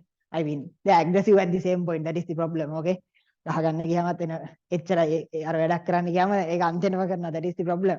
But Jews are the reason why we are here because මං හිතන්නේ අපේ physics වල evolution වලට technology වල evolution වලින් 70% විතර cover කරලා තියෙන Jews ලා.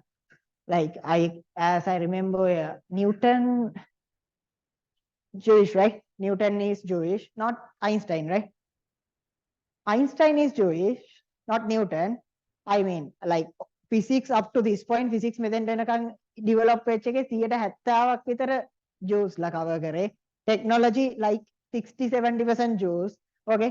I mean it's pathetic that they are fighting always. Like they are the highest IQ people on planet Earth. Okay.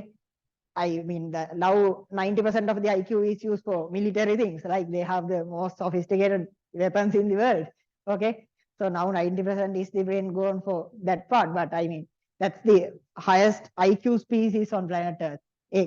කාලයක් එක සෙට් එකක් මරුණා හිට්ලර් එක්ක වලියක් දාගෙන. So a proportion of Jews went off. එතනම Jews ලා set එකක් ඉවරයි. Set එකක් ඉවරට පොඩ්ඩක් නෙමෙයි. Okay. Thousands or millions. Then තව සෙට් එකක් ඉවරයි. So it keeps happening. I mean the world highest IQ people are dying like so fast. It's sad. And like Sri Lankans also, they have a very high IQ, although we never use that. I mean, yeah, Jews lage ළඟට අපි list එකක් හැදුවොත් අපි තෑහෙන ළඟින් ඉන්නවා from birth IQ, but after that point it destroyed with the education system and all. Like our people have no brain when we go into industry. Okay, that is the idea. අපි කියන අපේ ළමයි මෙහෙමයි අපේ ළමයි මෙහෙමයි කියලා, but in the universities I don't see that level of bright ඒ කියන්නේ ඇත්ත කතාව. That's why මම ඒකයි මේ ඔයගලන්ට පුළුවන් තරම් හිතන්න කියන්නේ ගානක් හදන්න ගියාම උනත් මොකද universities වල ගත්තත් like 70% 80% even in Morato University. Okay, it's sad. වැඩි හරියක් ඉන්නේ පාඩම් කරලා university ආපු කට්ටිය. Okay, කටපාඩම් කරලා university ආපු කට්ටිය. And in university also they keep studying. Okay, like if you ask them the theory how this happens, මේ process එක වැඩ කරන්නේ කොහොමද කියලා අහන්න, they will teach you theory from A to Z.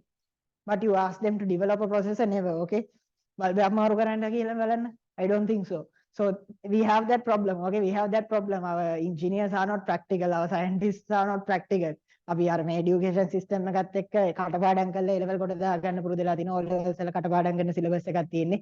That thing has repeated. Okay, ඒක repeat වෙලා now our people knows a lot, but they can can't use anything of it. That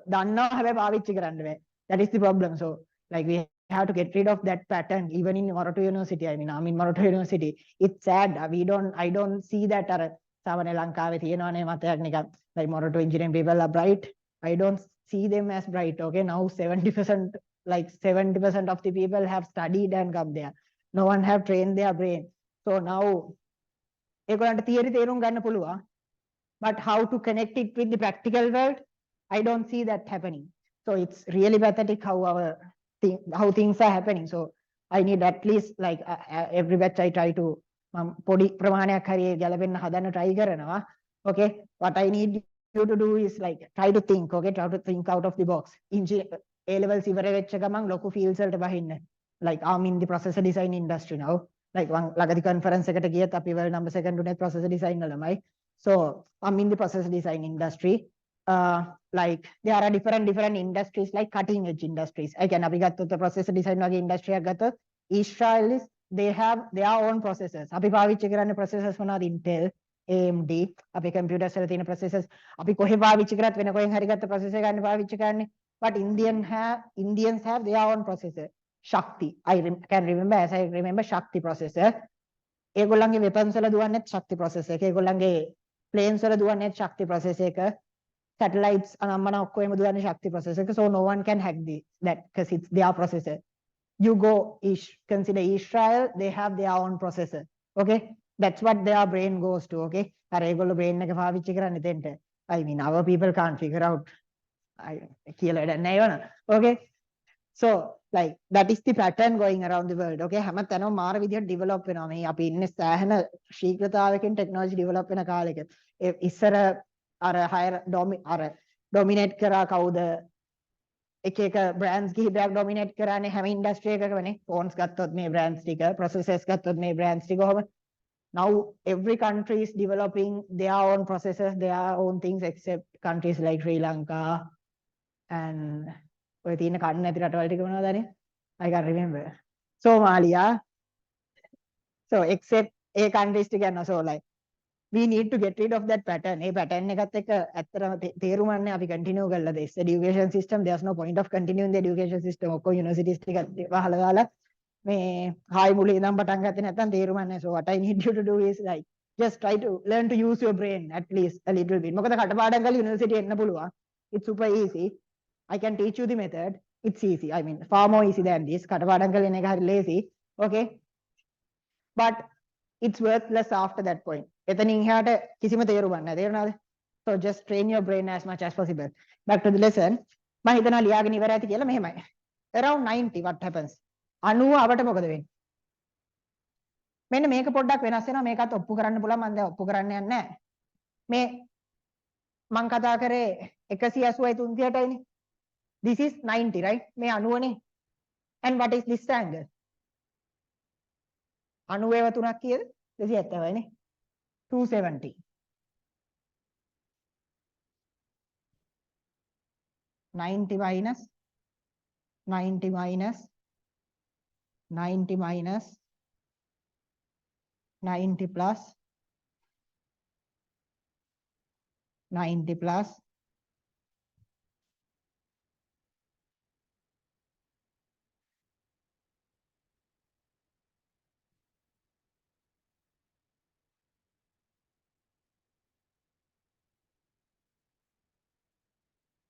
I mean, Israel is called the startup nation. The reason it's called as startup nation is like every individual is starting a startup. Okay. Again, අපේ තිබ්බනේ අර employment issues කියලා USA වල අපේ රටවල තියෙනවානේ. මිනිස්සුන්ට job නැහැ කියලා. Okay, especially in USA also they have that problem. In Israel once they had this problem, ඒකටත් කිව්ව employment issue තමයි. Problem is there are no people to work. Everyone is starting their own business. Everyone is working on their company. Now there are no people to work. That's the kind of education system going in Israel. Everyone is starting, everyone is ready to fight. හැමෝට military training එකක් තියෙනවා. And everyone is starting a business. So there are no working people there. වැඩ කරන්න මිනිස්සු හොයාගන්න බැහැ. So they have to outsource people to work there. Because everyone owns a business. So that is the pattern. But in අපේ batch වල අපි ගත්තොත් මොරටුවෙත් අපි එක batch එකක් ගත්තොත් 900ක් ඉන්නවනේ ඔක්කොම engineering department එකතු කරලා. maximum you will see one business starting from අර හිතන්නකො ලංකාවේ හොඳම 900 ඇතුළට දාලා ඒ 900න් එක්කෙනයි business එකක් පටන් ගන්න කියලා හිතුවා මේ subject related other 899 going abroad like working for someone else so I think සාමාන්‍යයෙන් ලංකාවේ හොඳම 900 කියලා campus එකට ගන්නවා නම් ඒ 900 job එක වෙන්න ඕනේ මේ jobs create කරන එකනේ starting of something of their own okay but it never happens in Sri Lanka that is pathetic okay so මෙතෙන්දි පොඩි වෙනසක් වෙනවා මෙතෙන්දි පොඩි වෙනසක් වෙනවා අපි 90 අවට ලියද්දී මේ sin එක sin නම් cos වෙනවා cos නම් sin වෙනවා පැහැදිලිද that means if this is sin this is cos if this is cos this is sin if this is tan මට මතකත් නැහැ අතන පොඩි if it is tan what happens cot right cot theta okay හැබැයි ධන ඍණ අපිට බලන්න වෙනවා what is 90 minus 90 ඍණ කියන්නේ මේ පැත්තට නේ වැටෙන්නේ හැමෝම ධන නේ මේ පැත්තේදී so everyone is positive what is 90 plus මේ පැත්තට නේ වැටෙන්නේ who's positive sin විතරයි නේ positive වෙන්නේ මතකද මේ all this is sin this is tan this is cos right 90 plus sin විතරයි positive අනිත් දෙන්න negative පැහැදිලිද here 270 plus මේ පැත්තට නේ වැටෙන්නේ 270 plus මේකෙත් මාරු වෙනවා sin නම් cos වුණා වගේ sin නම් cos cos නම් sin tan cot sin cos cos sin tan cot ඊට පස්සේ මෙතනත් අපිට බලන්න වෙනවා 270 plus මේ කැලලට නේ වැටෙන්නේ 270 plus here right කවුද ඒ හරිය දන only cos right so only cos is positive sin is negative this is negative 270 minus මේ කැලලට නේ වැටෙන්නේ 270 ඍණ කිව්වම මේ කැලලට නේ වැටෙන්නේ only tan is positive tan විතරයි නේ දන වෙන්නේ so this is tan it's positive okay sorry okay මම මේක වැරද්දුවානේ sorry I'll repeat මේක හරියට කරන්නේ sin 90 ඍණ everything is positive here 90 plus okay මෙතන sin 270 ධන කිව්වා මේ කැලේනේ වැටෙන්නේ they are only cos is positive right මේ පැත්තේනේ cos ද sin ද කියලා බලන්න වෙන්නේ නේ so this is cos that means this is positive these two are negative 270 minus මේ පැත්තනේ in 270 minus only tan is positive other two are negative මේක පැහැදිලිද okay හොඳට තේරුම් ගන්න මේක පැටලෙනවා තමයි මම බෙලි ගන්නවා ඒකයි මම මේක වෙනම පස්සේ ඉගන්නේ ඇයි මේක දැනන් ඉන්න ඕනේ නැහැ why 90ත් එක්ක වැඩ කරන්න යන්න එපා 180 නේ 360 නේ ඔක්කොම හදා ගන්න පුළුවන් නේ හිතන්න sin 150 sin 150 you can write it if you like as sin 90 plus 60 90 දැන 60 කියලා ලියන්න පුළුවන් නේ ඔහොම කරලා මේව කරලා හදා ගන්න පුළුවන් but you can always go with what sin 180 minus 30 think about sin 120 ඕක cos 90ත් එක්ක වැඩ කරන්න පුළුවන් how sin 90 plus what 30 but you can write it as how sin 180 minus 120 ලියන්න පුළුවන් 180 ඍණ 60 කියලානේ see all you need to know is 180 and 360 okay 180යි 360යි යවට වෙන ටික දැනංග හිටියම ඇති මෙතන වෙන්නේ මේක මාරු වෙනවා ලකුණ අර විදිහමයි ලකුණ මේ අදාළ පරාසය බලලා ගන්න තියෙන්නේ is this clear questions මේක නිකන් note එකේ ලියා ගන්න හැබැයි මේක ගැන කරදර වෙන්නත් එපා මේක ගැන හිතන්නත් එපා especially in physics okay මොකද 180 නේ 360 නේ ඔක්කොම කෝණ හදා ගන්න පුළුවන් නම් මේක ගැන හිතන්න වහන්සි වෙන්න ඕනේ නැහැ නේ So go with 180 and 360. ඒක simple නේ. sin නම් sin, cos නම් cos. ධනද ඍණද කියලා හොයාගන්න විතරයි තියෙන්නේ. Okay? මේකෙත් ඉතින් sin නම් cos වෙනවා ඔක විතරයි. But එක්කෙනෙක්ව විතරක් ඔළුවේ තියාගන්න. Okay? මේකත් ලියා ගන්න but it's not necessary. ඔකත් ලියා ගන්න ඒක ඕන වෙන්නේ නැහැ. මේක තේරුම් ගන්න අමාරු ඇති. සමහර විට සමහර කට්ටියට ඒක ගණන් ගන්න එපා because it's not relevant to physics. Okay? This is not physics. මේ තියෙන්නේ ඔයගලන්ට physics වල හදිස්සියකට. මේ වගේ ගණන් එන්නේ හරි කලාතුරකින් why? maths ළමයින්ට physics ළමයින්ට වඩා ගොඩාක් හොඳ අවබෝධයක් තියෙන දේවල් ඒ level එකේ හරි අඩු වෙනවා. තේරුණාද? because it's like ඒක ගොඩාක් මොකද මේ වගේ දෙයක් ගත්තාම maths කට්ටියට සෑහෙන ලොකු advantage එකක් තියෙනවා. මම දන්නවා මේ දෙන්නගේ Z හැදෙන්නේ වෙනම. ඒත් maths කට්ටියට මේවා සම්බන්ධව ගොඩාක් හොඳ advantage එකක් තියෙනවා. තේරුණාද? bio people like barely understand these things why අපි මෙතන කිව්වට පස්සේ ඉවරනේ ඔක. maths කට්ටියට ඔක හැමදාම දෙනවා. ඒ වගේව එන්නේ නැහැ ලේසියෙන්. හැබැයි ආවොත් කියලා අරක මතක තියාගන්න. තේරුණාද? That is the idea. So that I can continue to the lesson.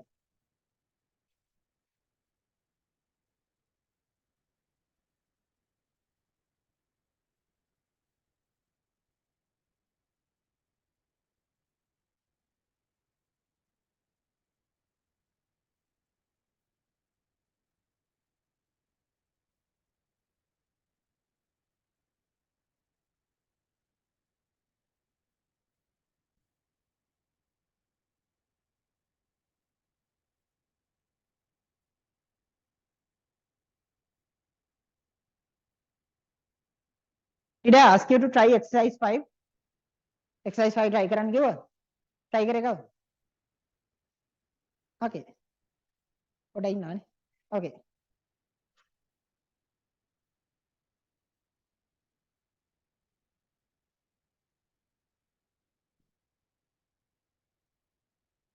මේක ඉක්මනට ලියා ගන්න.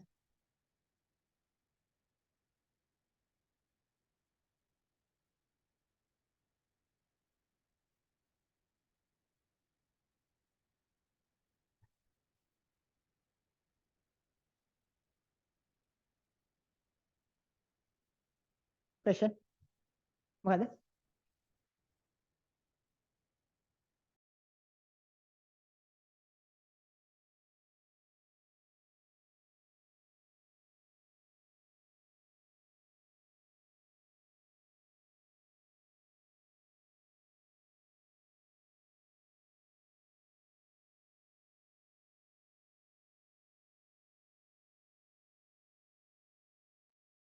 Okay.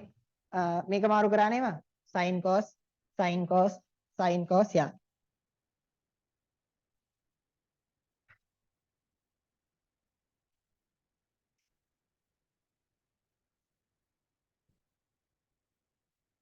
When you are working with 90 and 270 හැමෝම මාරු වෙන්න ඕනේ අනිවාර්යෙන්. තේරුණාද? Thank you for that. When you are working with 90 and 270 මාරු වෙන්න ඕනේ. But my idea is don't work with 90 and 270. ඔය දෙකම එකට දාගෙන වැඩ කරන්න ගියාම physics වල ඊට වඩා ප්‍රශ්න තියෙනවා ඕගලන්ට. හරිද? ඒක AC. Okay. මම 16ට දාලා තියෙන එක. මේකත් ප්‍රශ්නයක් කරගන්න එපා ඒකින්ද. තේරුණාද? So go with 180 and 360.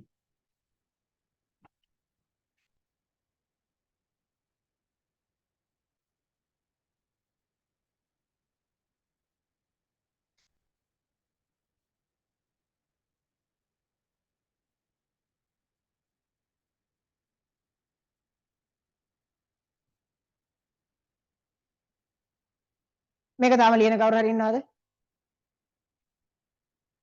Like I have explained this මම මේකත් කලින් කියලා තියෙනවා. I mean even writing should be like ඒ කියන්නේ හයියෙන් ලියනවා කියන එකත් ට්‍රේන් වෙන්න ඕන දෙයක්. තේරුණාද? why? ඔයාට වැඩිපුර වෙලාව ඕනේ හිතන්න. තේරුණාද? ඒකින්ද ඉක්මනට ලියනවා කියන එකත් ස්කිල් එකක්. තේරුණාද? ඒක වෙනම ප්‍රැක්ටිස් කරන්න එපා. ක්ලාස් එකේදී ලියන්න හම්බුනාම ඒක පුළුවන් තරම් ඉක්මනට ලියන්න. තේරුණාද? You don't need additional time to practice these things. Okay? වෙලාව ලියන්න හම්බුනාම ඉක්මනට පුළුවන් තරම් ඉක්මනට ලියන්න බලන්න. අනිත් කට්ටිය ලියලා ඉවරයි Taman ලියලා ඉවර නැත්තම් that means it is a weakness. Okay? එක විදිහකට බැලුවම ඒක weakness එකක්. it is a weakness.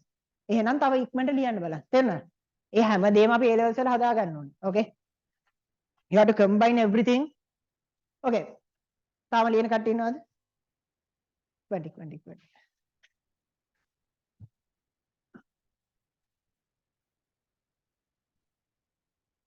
A levels කියන්නේ skills ගොඩක එකතුවක්. හරිද? ලියන එක, හිතන එක ඔක්කොම speed up වෙන්න ඕනේ. ඒකින්ද ඉක්මනට ලියනවා කියන එකත් මෙතෙන්දීන් practice වෙන්න. Right, question?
Okay, I'll continue with theory. මම theory එක continue කරලා exercise 6 එකයි 5 එකයි එකට discuss කරන්න.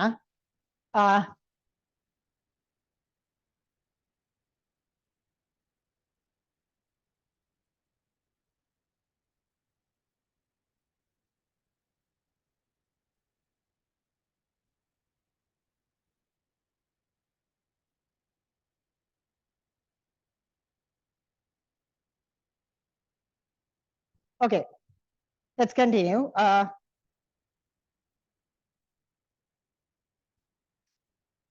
Velocity.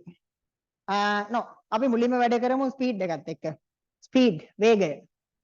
What is speed? Last week we discussed two things. What? Displacement and distance. දුරයි විස්ථාපනය කතා කරානේ. Who is the vector? කවුද දෛශිකය? Displacement. විස්ථාපනය තමයි දෛශිකය වුනේ. Okay. What is distance? මොකද්ද දුර කියන්නේ? ගමන් කරන පාරේ දිගනේ. What is displacement? මොකද්ද විස්ථාපනය කියන්නේ? ඒ දෙන්න අතර තියෙන කෙටිම දුරනේ. Can you remember? මේ ටික ගැටලුවක් නැහැනේ. Then what is speed? වේගය කියන්නේ මොකද්ද? අපි එදිනෙදා කතා වෙන දෙයක්. Rate of change of distance. දුර වෙනස් වීමේ ශීඝ්‍රතාවය. දුර වෙනස් වීමේ ශීඝ්‍රතාවය කියන්නේ මොකද්ද? What is the speed of a vehicle? මොකද්ද වාහනයක වේගය කියන්නේ? You go a certain distance, delta s කියලා දුරක් යනවා. Okay?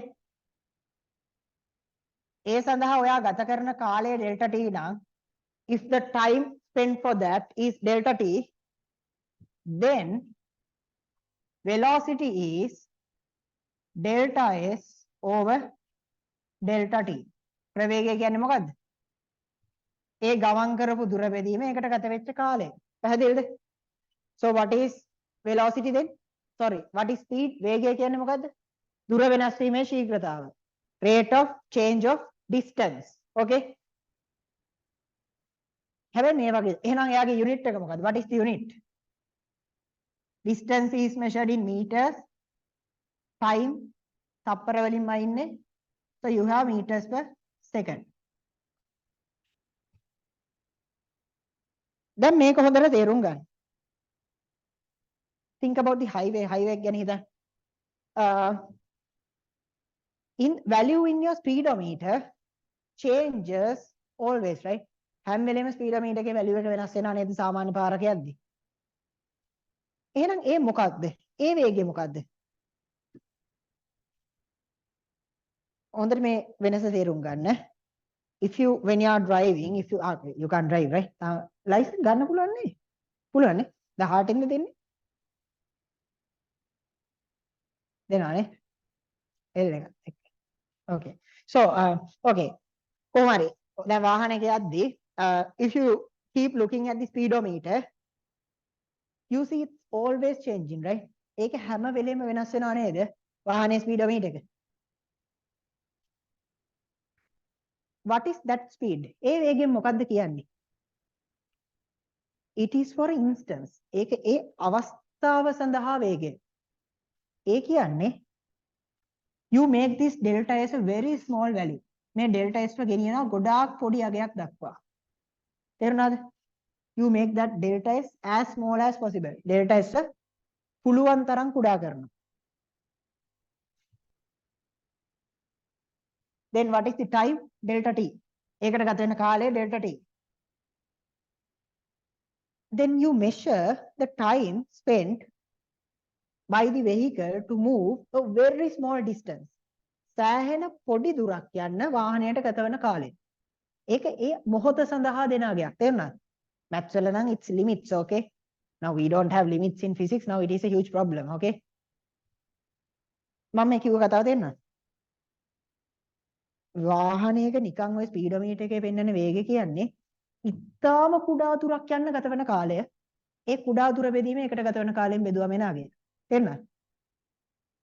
For a very small distance, the time, okay? That means you are getting the value like for that instant. ඒ මොහොත සඳහා වේගය ගන්න. That is the speed for that instance. But when you are like getting out of the highway එකට දාලා highway එකෙන් එළියට එද්දි කොලයක් හම්බ වෙනවානේ. ඒකේ ගහලා තියෙනවා ඔයා ගමන් කරපු වේගය. තේරුණාද? Now they were not looking at your speedometer, right? Speedometer එක බල ඒ වෙලාවේ මෙතෙන්දී 20න් ගියා මෙතෙන්දී 40න් ගියා ඔය ටික එකතු කරලා තුරෙන් බෙදලා ඔය වගේ මුකුත් කරන්නේ නැහැ නේ. They don't see your speedometer. ඒගොල්ලන්ට වාගේ speedometer එක වෙන්නේ නැහැ නේ. Then what is their calculation? ඒගොල්ලෝ වේගය කියලා මොකද්ද දෙන්නේ? What is their speed given by the highway? We call it average speed. මධ්‍යක වේගය කියලා අපි ඒකට කියනවා. What is average speed? I'll take it as the average. මධ්‍යක වේගය කියන්නේ මොකද්ද? Total distance over total time. මේ දෙකේ වෙනස තේරුම් ගන්න. මෙතන ඉඳන් ඉතාම කුඩා ඩෙල්ටා දුරක්. It's smaller than a millimeter, okay? A very small distance, a very small time. හැබැයි මේ මුළු පාරෙම දිග හිතන්න d කියලා. ඒකට ගත වෙච්ච මුළු කාලය හිතන්න t කියලා. එහෙනම් එළියෙන් බලන් හිටපු එක්කෙනට ඔයාගේ ස්පීඩෝමීටර් එක පේන්නේ නැති එක්කෙනෙක්ට for a person that you can't see the speedometer, how can he measure the speed? This total distance over total time. That's what we call the average speed. Okay? මධ්‍යක වේගය කියලා කියන්නේ ඕකට. එහෙනම් හොඳට තේරුම් ගන්න මේකේ තියෙන වෙනස. Like instant speed is given for that moment. When someone give you the average speed, මධ්‍යක වේගය දුන්නම you have no idea what happened in the middle, okay? Highway එකේ උනත් 100 පන්නන්න බෑ කියලා කියනවනේ. But එයාගේ වාහනේ එක දැනකදී කැඩිලා තිබිලා සෑහෙන වෙලාවක් ඊට පස්සේ 160න් ගියත් මේ අතෙන්දී එන්නේ 100ට අඩුව ගන්න no issue. Got the idea? Why? Mean speed is lower than that value. Average is smaller than 100. තේරෙනවද?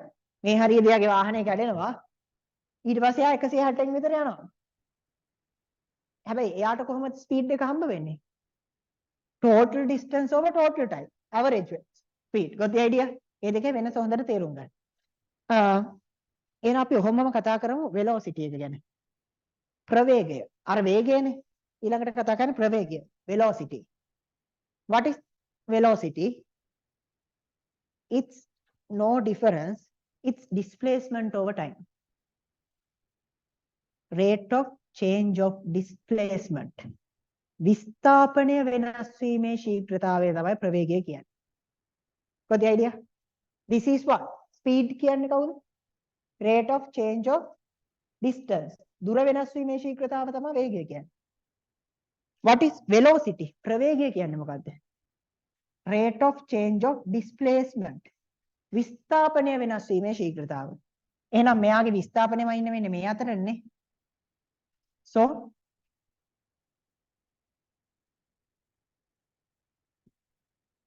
you are going like this.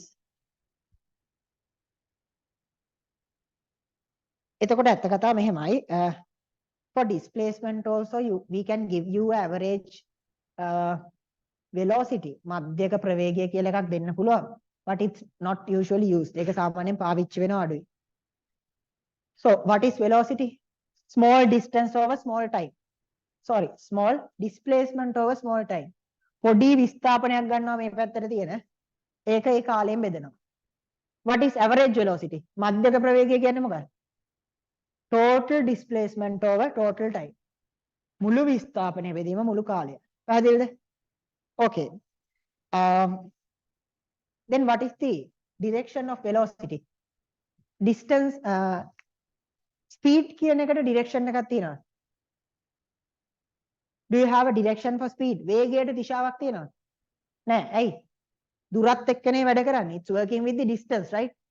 So distance have no direction. So speed also doesn't have any direction. එහෙනම් වේගයටත් දිශාවක් නෑ. ඒ දුරට දිශාවක් නැති හින්දා. But velocity, it has a direction. ප්‍රවේගයට දිශාවක් තියෙනවා. කාගේ දිශාවද? Direction of the displacement. විස්ථාපනයේ දිශාව තමයි ප්‍රවේගයේ දිශාව වෙන්නේ. පැහැදිලිද? So displacement, sorry, velocity have a direction. It's the direction of the displacement. What the idea? හොඳයි. ඔය ටික තමයි අපි displacement ගැන දැනගෙන ඉන්න ඕනේ. We can start exercise 6 2. හැබැයි අපිට exercise 5 කතා කරන්න තියෙනවා. So like who needs interval? ඕනේ. Okay, so let's do like this. You have exercise 5 and 6 remaining. කැමති කට්ටිය exercise 5 and 6 කරන්න. Others can have the interval. Okay. එහෙම ප්‍රශ්නයක් නෑ. හරිද මේ? So but it's 8:11 already. Okay. So be here by මේකට විනාඩි 10ක් එකතු කර 21යි නේ. 8:21 වෙද්දී එන්න. හරිද? මේ 8:21 පන්නන්න එපා. ගොඩක් උගන්නන්න තියෙනවා. හරිද? මම ඇත්තටම 21 වෙද්දී පටන් ගන්නවා.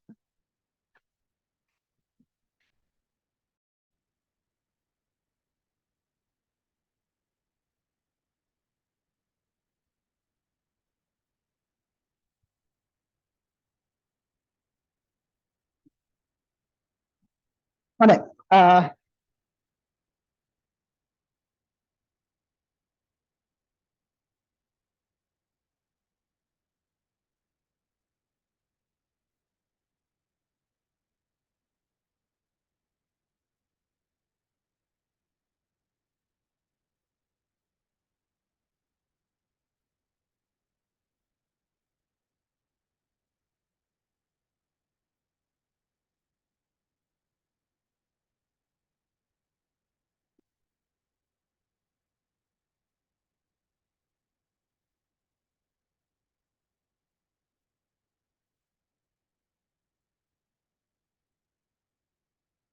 Okay. What are the questions I asked you to try in exercise 5? ඔක්කොම try කරන්න කිව්වද? මම ඊයේ සෙදී මොකක් හරි එක discuss කරන්නේ ඒක නම් පොඩි exercise එකක්. First එක හරි second එක හරි මොකක් හරි discuss කරන්නේ. Exercise 5. Question number 2 I discussed, right? එයා මෙත් එක්ක කරා නෑ කියනවා එයා දෙක කියනවා. 1 2 දෙකම කතා කරා. Okay, so only third question නේ. Like මතකද අනිත් කට්ටියට කොහොමද? Exercise 5. මම last week එකේ මොනවද discuss කරේ? මතකද 1 and 2 discuss කරා කියලා? නැත්ද කාටවත් මතක නැද්ද? I discussed, right? Okay. මම exercise 5 එකේ third එක discuss කරන්නම් එහෙනම්. A child travels in a circular path of radius 7 meters and returns to the original position. Okay. It's easy, right? එතන ඇත්තට මේ exercise එක කරන්න තරම් දෙයක් නැහැ. Exercise 5, question number 3. Radius එක 7 meter. This is the starting position and it returns to this point. What is the distance? මොකක්ද එයා ගමන් කරන දුර? 2 pi r, right?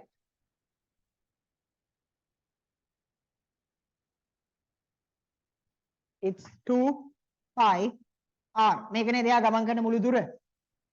What is the displacement? මොකද්ද විස්ථාපනය? What is the displacement? 0, right? අයි පටන් ගත්ත තැනට මෙනවනේ නේ. පැහැදිලිද? Okay. මොකද ඕගලන්ට මතක තියෙන්න ඕනේ දුර කියන්නේ පාරේ ගමන් කරපු පාරේ දිගනේ. Distance is the distance is travel. Okay. But displacement is difference from between the starting point and the ending point, right? මෙයා ඉවර වෙන තැනයි පටන් ගන්න තැන අතර තියෙන වෙනස නේද විස්ථාපනය කියන්නේ. මෙතන එහෙම වෙනසක් නැහැ නේ.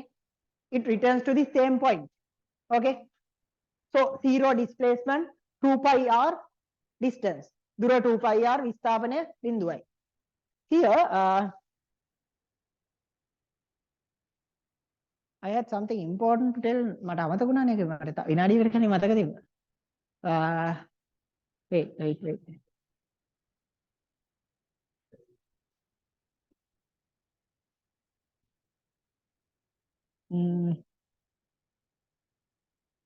Okay, I can't remember now.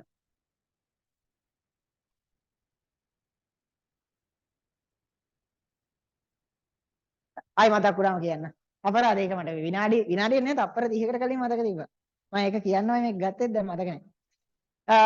Okay. So let's go to exercise 6. Exercise 6 try කරන්න. no, තව ප්‍රශ්න තියෙනවා නේ මේකේ. Question number 4. Question number 4. Okay. මතක් වුණා. So in the paper if you write the answer like this it's wrong, okay? answer එක මෙහෙම ලියුවොත් වැරදි. දැන් තේරුණාද? මේ answer එක සම්පූර්ණයෙන් වැරදි. මොකද්ද? What is the answer? It's 0 meters. මෙයාට නම් meters දාන්න මතක් වෙනවා. අන්තිම උත්තරේට meters තියෙන්න ඕනේනේ. But 0 ලියද්දී අපිට සාමාන්‍ය it's a common mistake that we see. Like you can't remember to write meter when you are writing 0. බිඳුවත් එක්ක meter කියලා ලියන්න මතක් වෙන්නේ නැහැ නේ. But it's wrong. ඇයි? බිඳුව කියන්නේත් මෙතන unit එකක් තියෙන දෙයක්. දුර බිඳුව කියන එක සම්පූර්ණයෙන් වැරදි. Distance 0 is wrong. Why? Distance should be 0 meters. පැහැදිලිද? දුර කියන එක බිඳුව කියන එක වැරදි. දුර බිඳුවයි කියලා දෙයක් නැහැ. දුර කියන්නේ භෞතික රාශියක්. Distance is a quantity, physical quantity. 0 is a numerical value. එහෙනම් 0 meters වෙන්න ඕනේ. පැහැදිලිද? මේවා අපි දකින common mistakes. and සමහරවිට ගාඩ හදන්න පුළුවන් ලොකුවට උත්තරේට විතර නම් ආන්සර් එක දීලා තියෙන්නේ.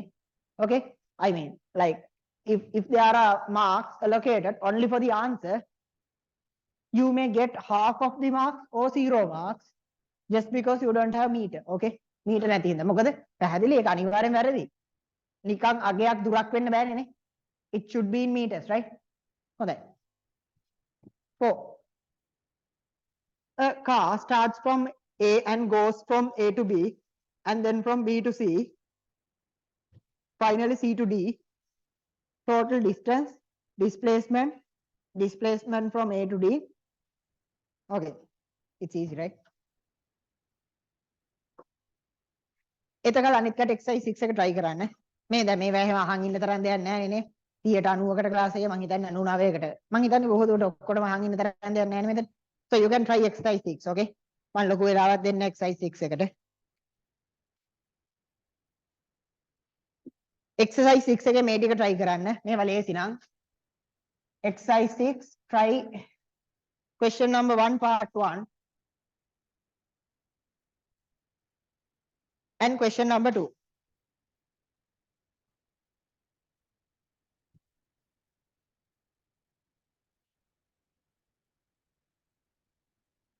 මම fourth question එක කතා කරන්නම් මේකේ. මෙහෙට 110ක් යනවා. 110 50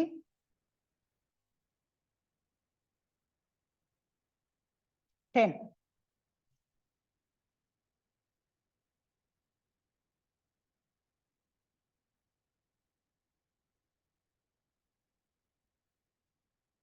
total distance මොකද්ද මුළු දුර? 110ක් යනවා 50ක් යනවා 10ක් යනවා ඒ ටික එකතු වෙන්නේ නේ. That means 110ට 50ක් එකතු කරාම 160යි. You have 170 meters. පාරේ දුරනේ. 2. Question number 2. Displacement from A to D along AD.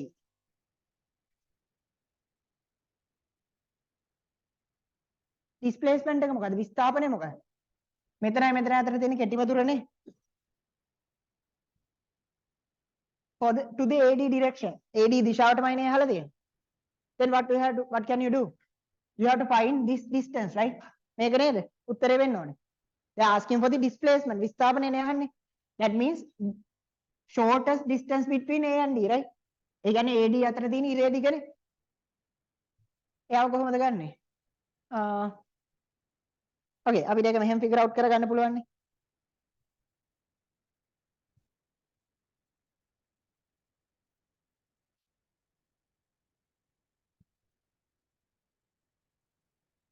මොනවද මේ triangles දෙක? Same angles, right? You have this is theta, this is theta, this is 90, this is 90, this is alpha, this is alpha. මේවට තියෙන rule එක මොකද්ද? If I'll take it A, B, C, E. No, it's not sine rule here. Okay. මෙන්න මේකත් sine වලින්ම ඔප්පු කරන්නත් පුළුවන්. තේරුණාද? sine rule එකෙන් මේක ඔප්පු කරන්න පුළුවන්. It's a different story. But can you remember this one? AC over CD. මට මේකට කියන rule එකේ නම මතක නැහැ. මේ triangles වලට කියන නමත් මතක නැහැ. Angles equal වෙනවා මොකද කියන්නේ? Sorry. Okay, equiangular triangles and I can't remember the rule. Rule එකට නමක් තිබ්බද? නැද්ද කොහෙද නේ? නැහැ නේ. Yeah. Oh, නමක් තිබ්බ නැහැ. So, what is the rule? What is the rule? මේ එක් කෝණේ ඉස්සරහා තියෙන පාද අතර අනුපාතය සමානයි නේ. You have the same ratio between these sides, right? Got the idea? That was the rule, right? මතකයිනේ එහෙම rule එකක් තිබ්බා.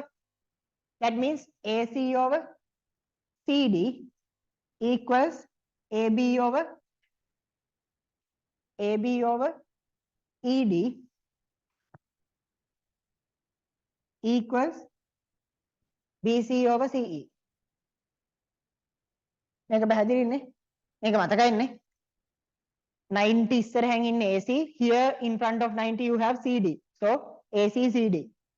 In front of alpha BC, in front of alpha CE. Okay, rule එක මතකයිනේ? All these sides have the same proportionality. Got the idea? මේකම sine rule එකෙන් ඔප්පු කරන්න පුළුවන්. ඕනනම් පොඩ්ඩක් try කරලා බලන්න ඔප්පු කරන්න. මහ ලොකුට කරන්න නැති කියලා දෙයක් නැහැ. Sine rule එකෙන් ඔප්පු කරලා බලන්න. මම අර කලින් කියලා දුන්නේ. I taught you the sine rule today. Okay, you can prove this one using sine rule. And you can prove sine, I think, using this one. Not sure නෑ මේ අතර නම් කරන්න පුළුවන් වේද කියලා. But you can prove this one using sine rule, okay? හොඳයි අපි ආපහු මේකට යමු. Now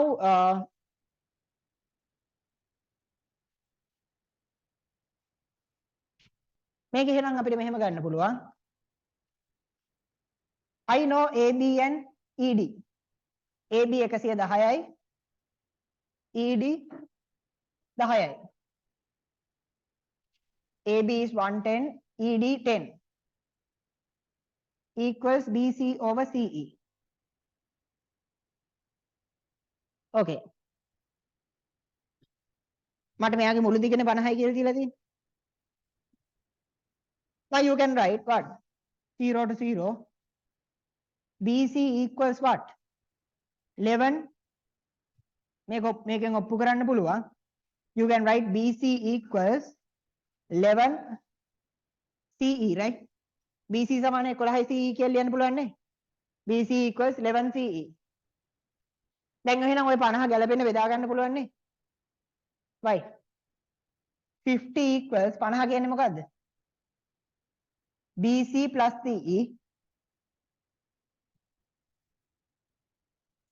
Instead of BC වෙනුවට ලියන්න පුළුවන් 11 CE. මේකට මෙච්චර මහන්සි වෙන්න ඕනේ නැහැ මේ ගාන හදන්නේ. මම මේ මුළු මෙතඩ් එකම පෙන්නන්නේ. 11 CE plus CE. You have 12 CE. Then what is CE? 50 over 12. 50 බෙදීම 12යි නේ. පැහැදිලිද? එහෙනම් CE කියන දුර තියෙනවා. It is 50 over 12. It is 50 over 12. කවුද BC එහෙනම්? What is BC? 11 CE. 11යි CE නේද BC කියන්නේ? That means මෙයාව 11න් වැඩි කරන්න ඕනේ. 50 11න් වැඩි කරාම කීයද? 550 12. This one, right? Okay. Now what can you do? දැන් මොකද කරන්න පුළුවන්? This distance 110. This distance is this one. Pythagoras දාලා මෙයාව හොයන්න පුළුවන්. This is 10. This is this value. Pythagoras දාලා මෙයාව හොයන්න පුළුවන්. ඕකේ මුළු දිග ගන්න පුළුවන් නේ. Using Pythagoras you can find this part. Using Pythagoras you can find this part. Then you can get the total length. Clear? Question? Yeah, මේක ඊට වඩා ලේසියෙන් හදා ගන්න පුළුවන් නේ අපිට. Yeah, definitely. Yeah, I'll come to that. මම මේකේ මුළු approach එකම වෙන්නේ හරිද? But I mean you have the answer here, right? මෙතනක් තියෙනවා. එහෙම නැත්නම් තව කොහොමද යන්න පුළුවන්? You can go with sine rule. Sorry? Yeah, it's true. It's true. ඒක වෙනම ඇඳලා අපිට ඔප්පු කරන්න පුළුවන්. I mean ලොකු දෙයක් නෑ. Okay? මම මේකේ පෙන්වන්න පුළුවන් ඔක්කොම ටික පෙන්වන්නේ. And you can go with sine rule, right? මේක sine rule එක කියන්න පුළුවන් නේ. How? මේ distance එක වෙනමයි මේ distance එක වෙනමයි අරගෙන sine rule වලින් යන්න පුළුවන් නේ. And තව මොනවද දාන්න පුළුවන් rules? තව එච්චරයි නේ ඔයගොල්ලන්ට තාම උගන්වලා තියෙන්නේ. Yeah, ඒ දෙක විතරයි තාම උගන්වලා තියෙන්නේ. So you can use those two methods. අපෙන් අහලා තියෙන්නේ මොනවද?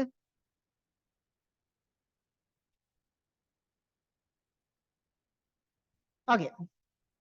එහෙම නැත්නම් මේක කොහොමද හදන්න පුළුවන්? මම ඒක කිව්වේ මේක හදන්න මෙච්චර මහන්සි වෙන්න ඕනේ නැහැ කියලා. What is the easiest way? Pythagoras, right? Why? මෙතන 110ක් තියෙනවා. මේ දුර මොකද්ද? 10යි.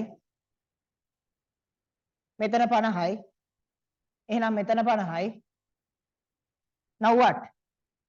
You have 50, you have 120. Pythagoras. ඒකත් පැහැදිලිද? මෙතන 50යි, මෙතන 120යි. මේකට Pythagoras දාන්න පුළුවන්. පැහැදිලිද? What if they ask from A to C? A C අතර ඇහුවොත් මොකද්ද කරන්නේ? A C අතර. Easy method would be not this one, right? A C අතර විස්ථාපන ඇහුවොත් මොකද්ද කරන්න පුළුවන්? What can we do? I would go with this method. මෙයාගෙන් මෙයාව මුළු එක හොයලා after that this one. මෙයාව දාලා අපිට අනුපාතයෙන් මෙයාව කඩා ගන්න පුළුවන් නේ කැලේ දෙකකට. Why? අපිට තියෙනව නේද AC over CD අනුපාතය. We have AC over CD value, right? ඒ වගේම අපිට තව විදිහකුත් තියෙනවා. මෙතන නම් කියපු ඔක්කොම පැහැදිලිද? Everyone? හැමෝටම පැහැදිලිද? ප්‍රශ්න මොකක්ද තියෙනවද? Okay, now you can figure out the ඔක්කොම methods ටික පැහැදිලිනේ මේකත් එක්ක. එහෙම නැත්නම් මේ වගේ දෙයක් කරන්නත් පුළුවන්. ඒකෙන් එන්නේ Pythagoras එකම තමයි. But it's nice. What?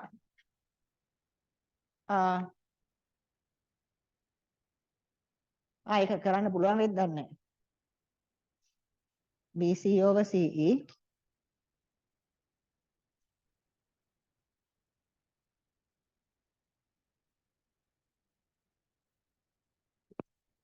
අනේ ඒක මෙතෙන්ට දාන්න බැරිවි හැබැයි මම එකක් කියන්නම්. මෙහෙමයිද? කවුරු හරි AD ගේ වැලියු එක හෙව්වද අර විදිහට Pythagoras දාලා? වැලියු එක කියන්නේ? Here. Sorry. 100 and 130. Okay. What if you need AC? AC ව ගන්න උනා නම් මොකද කරන්නේ? මේක දාන්න පුළුවන් නේ. But you can go like this. AC over CD equals අපි දන්නේ කාවද? AB over ED. මේක දන්නවනේ. What is AB? කවුද AB? 110 ED 10. ඒ කියන්නේ කීයද? 11යි 1යි නෙන්නේ. Now I know AD. මම AD ව දන්නවනේ. I know AD. But here I have AC and CD. මට තියෙන AC CD නේ. Can you remember that rule? Proportionality law. අනුපාත ප්‍රමේය පළවෙනි දවසේ වගේ මම ඉගෙනුවා නේ. එහෙම ඉගෙනුවේ නැද්ද? දැන් මට මතක නැහැ ඉගෙනුවේ මොනවද නැත්තේ මොනවද කියලා. අනුපාත ප්‍රමේය ඉගෙනුවේ නැද්ද? පළවෙනි දවසේ ඉඳන් ආපු කට්ටිය? නැද්ද? නැහැ. නැහැ. ඉගෙනුවා. දැන් අපිට ඡන්දයක් ඉල්ලන්න වෙනවා. හැවදා ඕක විසඳගන්න. අනුපාත ප්‍රමේය ඉගෙනුවා කියන කට්ටියද sir? Okay, you have oh. ඉතින් ඉගෙනුවේ. මේ ඉගෙනුවේ නැද්ද? මතක නැහැ මට. Okay. I'll teach. මෙහෙමයි. අහගන්න. ගහගන්න ඒවා. Okay. මේක කතාව. You have A, B and C, D. මෙන්න මෙහෙම අනුපාතයක් තියෙනවා කියලා හිතන්න. If this is right, A over A plus B equals C over C plus D. ඉගෙනුවා නේ? දැන් ඉගෙනුවා කියන කට්ටියද සර්? see? හරි. නවන්නේ අලුත් කට්ටිය ඉන්න මම කරගෙන යන්න. Okay. මම මේක පළවෙනි දවසේ කියන්නේ මට මතක තියෙන්නේ. Okay. මතක නැහැ මට ඇත්තට. මම ඉගෙනුවා කියන කට්ටියද සර්?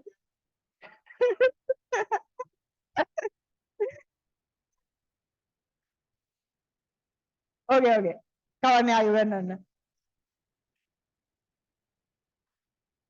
ඒ කියන්නේ මෙන්න මේක අනුපාතයක් නම් මේක හැම වෙලේම හරි. ඒ කියන්නේ මේ විදිහට විතරක් නෙමෙයි.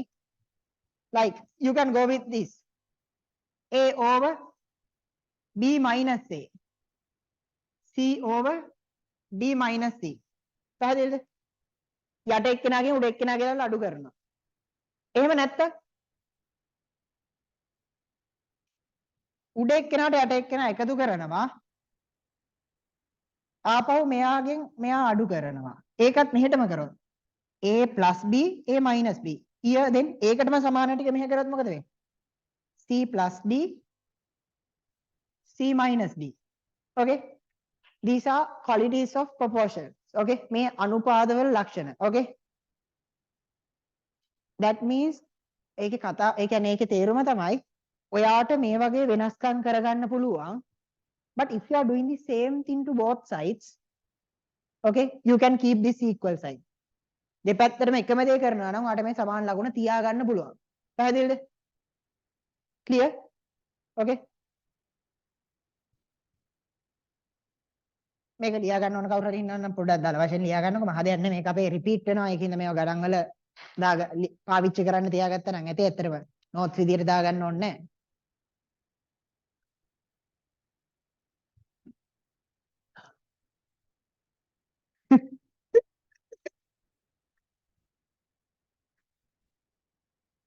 Okay.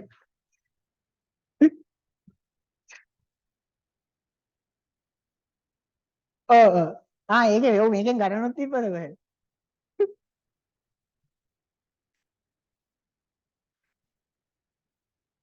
Okay. So let's continue.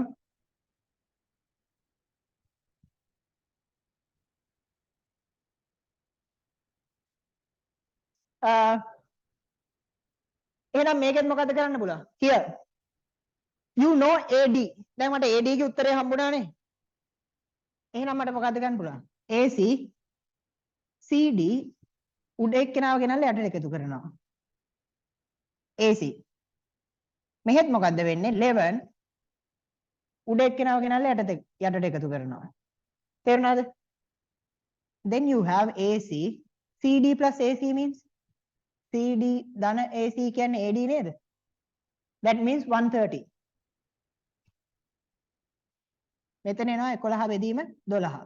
Now you have AC equals 11 over 12 into 130. Got the idea? දැන් ඔයගොල්ලෝ හොඳටම තේරුම් ගන්න ඕනේ මේ කියලා දෙන්නේ මේ ගානට නෙමෙයි හරිද මේ ගානට ඔච්චර නැහින්න ඕනේ නැහැ කියලා තේරෙනවනේ නේ. ඒ වගේම මේ අනුපාත ප්‍රමේය වල දාන්න දෙයක්වත් නැහැ. Because we have figured out everything here, right? මේ diagram එකට මේ ගානටවත් මෙච්චර මහන්සි වෙන්න කිසිම අවශ්‍යතාවයක් නැහැ. But I showed you all the possibilities. තේරුණාද? ඕනනම් අනුපාත ප්‍රමේය. If you want this one, if you need sine law, if you need this method මේකට law එකට නමකුත් නැහැ. And if you need Pythagoras කෙලින්ම මෙයාව මෙතෙන්ට ඇදලා තේරුණාද? මේ වගේ එකක් එක්ක වැඩ කරද්දී මේ දවස්වල ඕගොල්ලෝ මේ දේ කරන්න ඕනේ. මොකද්ද? එක එක විදිහවලට මෙයාව ඇනලයිස් කරන්න. Use different methods to analyze this diagram. මොකද අපිට ෆිසික්ස් වල වැදගත්ම දේ තමයි අපිට පේන්න ඕනේ උත්තරේ. තේරුණාද? ඔයාට ගාන හදාගෙන යන්න ඕනේ විදිය පේන්න ඕනේ. ඔයාට ඩයග්‍රෑම් එකක් දිහා බැලුවම ගාන ඊළඟ ස්ටෙප්ස් ටික පේන්න ඕනේ. තේරුණාද?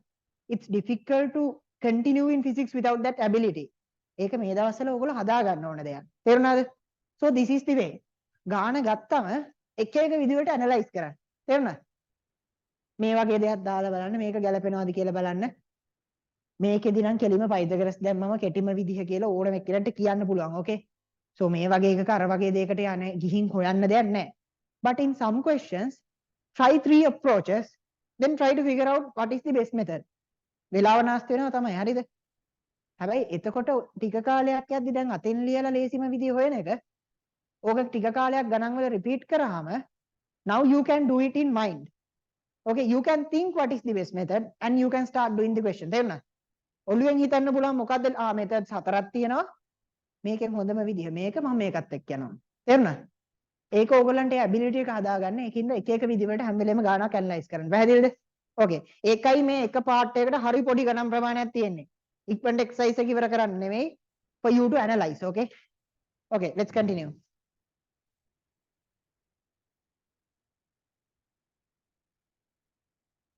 Okay. ඊළඟට displacement from A to D ආගන්න. Displacement from A to D towards this direction. ඊළඟට අහලා තියෙන එකනේ. Displacement from A to D A වලින් ඉඳන් D ට විස්ථාපනය මේ දිශාවට. මොකක්ද උත්තරේ? A වලින් ඉඳන් D ට යද්දි මේ දිශාවට විස්ථාපනය මොකද්ද? What is the displacement towards this direction? මේ දුර නේද? This distance, right? මේකනේ නේ. That means 120, right? 120. A වලින් ඉඳන් D ට යද්දි මොකද්ද මේ අතට විස්ථාපනය? What is the displacement towards this direction? This part, right? That means 50. Got the point, everyone? මේක පැහැදිලිද හැමෝටම? ප්‍රශ්න තියෙනවද? Okay, exercise 6 you can try it at home. I'll go to next theory part. හරි මොකද දැන් ඉතින් ආයි exercise 6 එකේ ගානක් හදන්න පටන් ගන්න කියලා continue කරන්න වෙලාව වදිනේ question. exercise 6 එකේ 2 එක. next week කරන්නම් කට්ටියටම try. exercise 6 එකේ 2 එක try කරලා කවුද? දැන් try කරලා තියෙන්නේ කවුද? Okay. අපිට යම් කිසි ප්‍රමාණයක් වෙනවා try කරලා නැති. Okay. මම එහෙමනොත් ඒක next week කරන්න. ඒ ප්‍රශ්නේ තියෙන කට්ටිය අදහගෙන යන්න. Others I'll discuss exercise 6 next week. ඒකින්ද ගණන් දෙකයි තියෙන්නේ. හරිද? ගණන් දෙක try කරලා එන්න. හරිද? Okay. හැබැයි හොඳට තේරුම් ගන්න ගණන් දෙකක් තියෙන්නේ for you to analyze. Okay. To you to think ahead. ගාන හදලා ඉවර කරන්න නෙමෙයි ඉක්මනට. හරිද? ඔක අද ගිහින් අදන්න පටන් ගත්තාම මේ විනාඩි 15ක් ඇති ගාන ඉවරයි. Okay.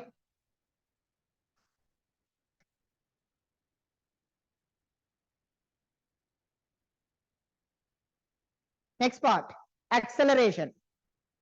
මෙතෙන් වෙනකන් කාට හරි ප්‍රශ්න තියෙනවද? Questions? Okay, I'll continue then.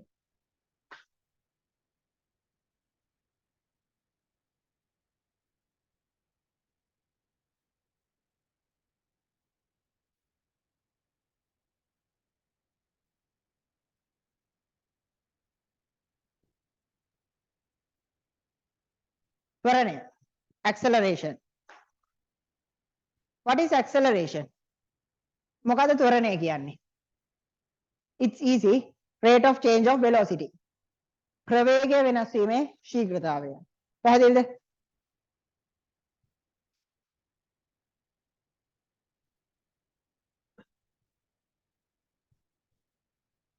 So, there's no big deal here. What was velocity? ප්‍රවේගය කිව්වේ මොකද්ද? Rate of change of displacement. Okay? විස්ථාපනය වෙනස් වීමේ ශීඝ්‍රතාවනේ ප්‍රවේගය කිව්වේ. මොකද්ද ත්වරණය කියන්නේ? ප්‍රවේගය වෙනස් වීමේ ශීඝ්‍රතාව. Rate of change of velocity. Got the idea? So, ඒ කියන්නේ මොකක් හරි මෙයාට මේ වගේ පාරක යනවා නම් මෙතන ඉඳන් මෙතෙන්ට මොහොතකදී delta v velocity change එකක් වෙනවා නම් if the change of velocity is delta v, if the time for that is delta t, acceleration is delta v over delta t. Got the idea? Okay. And positive acceleration, they are something like this.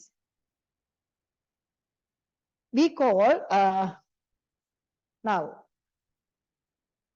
velocity can increase or velocity can decrease, right? ප්‍රවේගය වැඩි වෙන්නත් පුළුවන්, ප්‍රවේගය අඩු වෙන්නත් පුළුවන්. Increase of velocity, we call it acceleration. ත්වරණය කියලා කියන්නේ ඒකට. Okay? When velocity is decreasing, we call it deceleration. මන්දනය කියලා කියන්නේ ඒකට. හොඳට තේරුම් ගන්න මේ කතාවේ තේරුම. From here to here, ප්‍රවේගය 10 ඉඳන් 20ට වැඩි වෙනවා කියලා හිතන්න. Velocity is increasing from 10 to 20. ඒකට ගත වෙච්ච කාලය 2 seconds. What is the acceleration here? මෙතෙන්දි ත්වරණය මොකද්ද?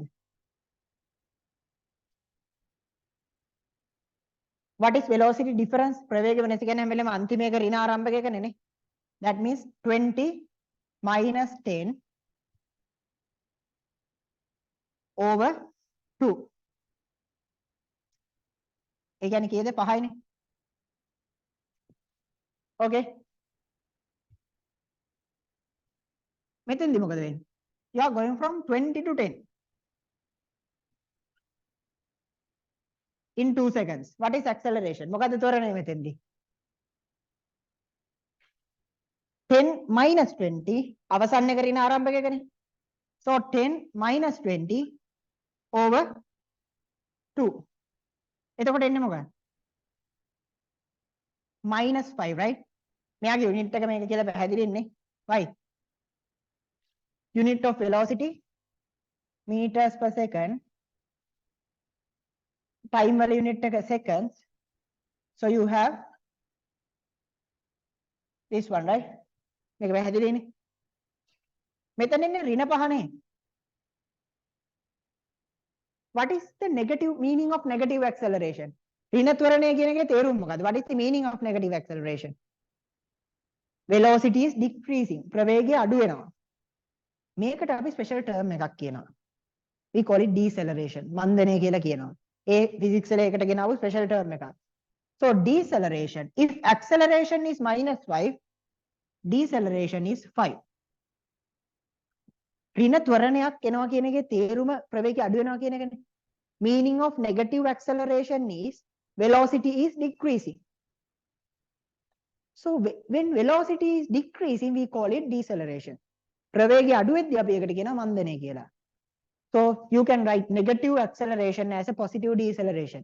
ඍණ ත්වරණයක් අපිට ධන මන්දනයක් විදිහට ලියන්න පුළුවන්. තේරුණාද? papers වල පරිස්සම් වෙන්න ඕනේ. මොකද සමහරලාට ත්වරණය අහනවා, සමහරලාට මන්දනය අහනවා. එහෙනම් මෙතෙන්දි deceleration එක මොකද්ද? In this case what is deceleration? මෙතෙන්දි මන්දනය මොකක්ද? -5. ඇයි ඒකේ තේරුම මොකද්ද? ප්‍රවේගය අඩු වෙනවා, ප්‍රවේගය වැඩි වෙනවා කියන්නේ ප්‍රවේගය අඩු වෙනවා කියන එක ඍණනේ.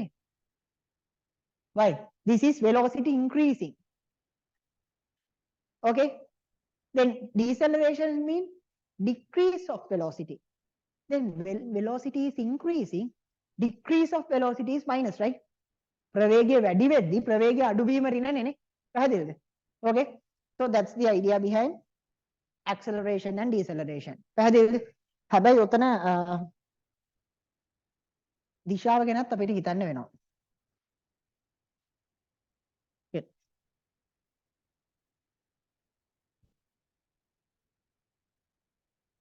And I like ඕගොල්ලන්ට ඕගොල්ලන්ගේ paper මගේ first test එක තියයි මට හිතන විදිහට හරියට මේ physics වලින් දීවේ කලින් දුන්න O-levels වලින් නේ.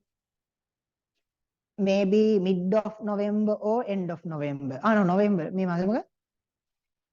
October, right? Next month is November. Yeah, so mid of November or end of November you may have the test, okay? ඒකේ මුල් ටිකයි යාන්ත්‍ර විද්‍යාවේ මෙතෙන්ට වෙනකන් අපි කතා ඒ වෙනකොට කතා මගේ ටාගට් එක තියෙන්නේ motion වල certain part එකක් ඉවර කරන්න critical part ටිකක්. So from that you will get your test, okay?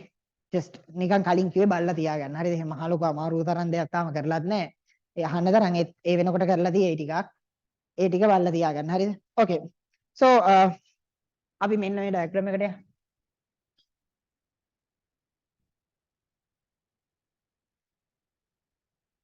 මේවා වෙනස හොඳට තේරුම් ගන්න ඕනේ. අපි දැකලා තියෙනවා දැන් 23 classes වලත් ළමයින්ට acceleration මොකද පොඩි දේවල්නේ.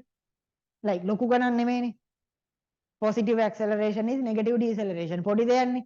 ඒකින්දම අමතක වෙනවා. අපි දකිනවා 23 ළමයින්ට එහෙම වුණා A levels වල ලං වෙලා papers ලිව්වම වරදින්නේ ඔය වගේ. තේරුණාද? because basics you have to have very good understanding. okay. මොකද direction එක වෙනස් වෙද්දි මොකද වෙන්නේ? ඒව ගැන හොඳ අවබෝධයක් තියෙනවනේ. අපි මේ situation එක ගමු.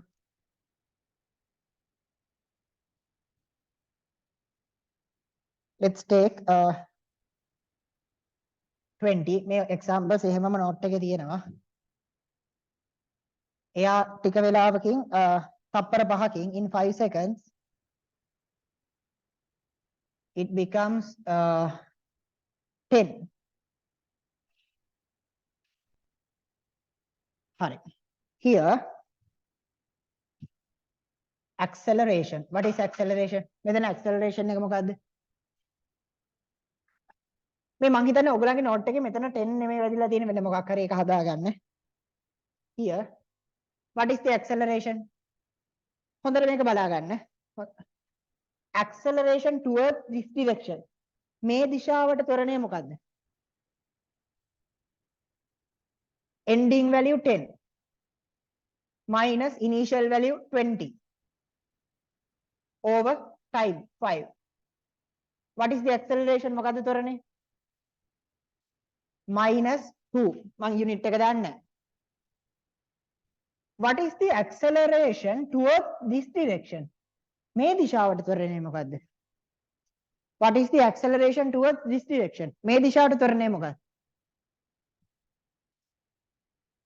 අවසන් ප්‍රවේගය 10යි. But is it 10 or minus 10 now? මෙහෙට when you are finding the acceleration for this direction හැම එකම ලියන්න ඕනේ ඒ දිශාවට නේද? එහෙනම් මෙහෙට තියෙන 10 ඍණ කරලා නේ ලියන්න ඕනේ. So it's minus 10. Okay? Minus again minus 20 over 5. එතකොට මොකක්ද දෙන්නේ? Positive 2, right? Got the idea? Deceleration. මන්දනයට යන. මේ දිශාවට deceleration එක මොකක්ද? It's the negative value of this one, right? මෙයා ඍණ දෙක නම් මෙයාට ඉන්නේ අනිවාර්යෙන් දෙකනේ. Deceleration towards this direction. It's the negative value of this one. පැහැදිලිද? ඒ මෙයාගේ ඍණාගේ. එහෙනම් මොකක්ද දෙන්නේ? -2. මේවා මේ මෙච්චර වෙලාව අරන් මේවා මේ කියන්නේ හේතුව තමයි in A levels දැන් MCQ 50ක් ගහන්න ඕනේ පැය දෙකක් ඇතුළත. Okay? I mean it's not a big deal. But usually my plan is I usually train my students to finish the MCQ in පැය එකයි කාලකදී වගේ MCQ එක ඉවර කරන්න අපි පුරුදු වෙන්න ඕනේ. එහෙම නැත්නම් පැයකදී ඔකට පැය දෙකම යන්න එක අපරාධ වේපරේ ලේසි හරිද? මේ මොකක්ද ඇත්තට මේ වේව එක හරි ලේසි. අපිත් දන්නේ නැහැ එච්චර වේව එක ලේසි කියලා. මම දන්නේ වටනම් ලේසි. මේ මොකද්ද?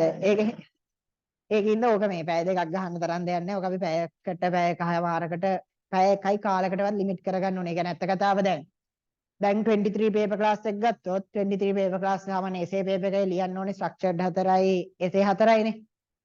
දැන් අපේ මගේ papers සාමාන්‍ය මගේ paper class papers ගොඩක් අමාරුයි. හරිද? එතකොට දැන් class එකෙත් ඉන්නවා සාමාන්‍ය structured 4 ලියලා essay 6ක් ලියලා paper එක කලින් දීලා යන ළමයි.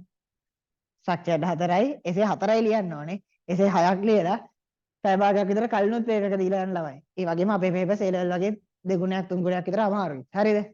ඒ level එකට ළමයින්ට යන්න පුළුවන්. තේරුණාද? That is the level we expect from you guys. Okay? ඒකෙන්ද එතෙන්ට වැඩ කරන්න. ඒ level paper එක විතර ලියන්න මහන්සි වෙන්න මේක හරි ලේසි paper එකක්. හරිද?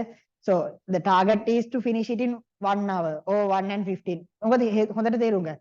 A levels කියන්නේ මහා විකාරයක්. හරිද? මොකද හිතන්න අවුරුදු දෙකමාරක් වැඩ කරනවා. A levels ලඟ වෙලා ලෙඩ වෙනවා. A levels දවසට ලෙඩ වෙනවා. See how unfair it is. Okay? So the idea is this. ලෙඩ වුණත් හරිද අතප්පයක් කඩලා ගියත් හෙන ගැහුවත් පේපර් එක හරි ලකුණට යන්න පුළුවන් මට්ටමට අපිට ලියන්න පුළුවන් වෙන්න ඕනේ. තේරුණාද? because I know such incidents. Dengue හැදිලා එක එක ලෙඩ හැදිලා ගියත් පැයට පේපර් එක ට්‍රේන් වෙලා හිටියොත් මැරුණොත් කරන්න දෙයක් නැහැ.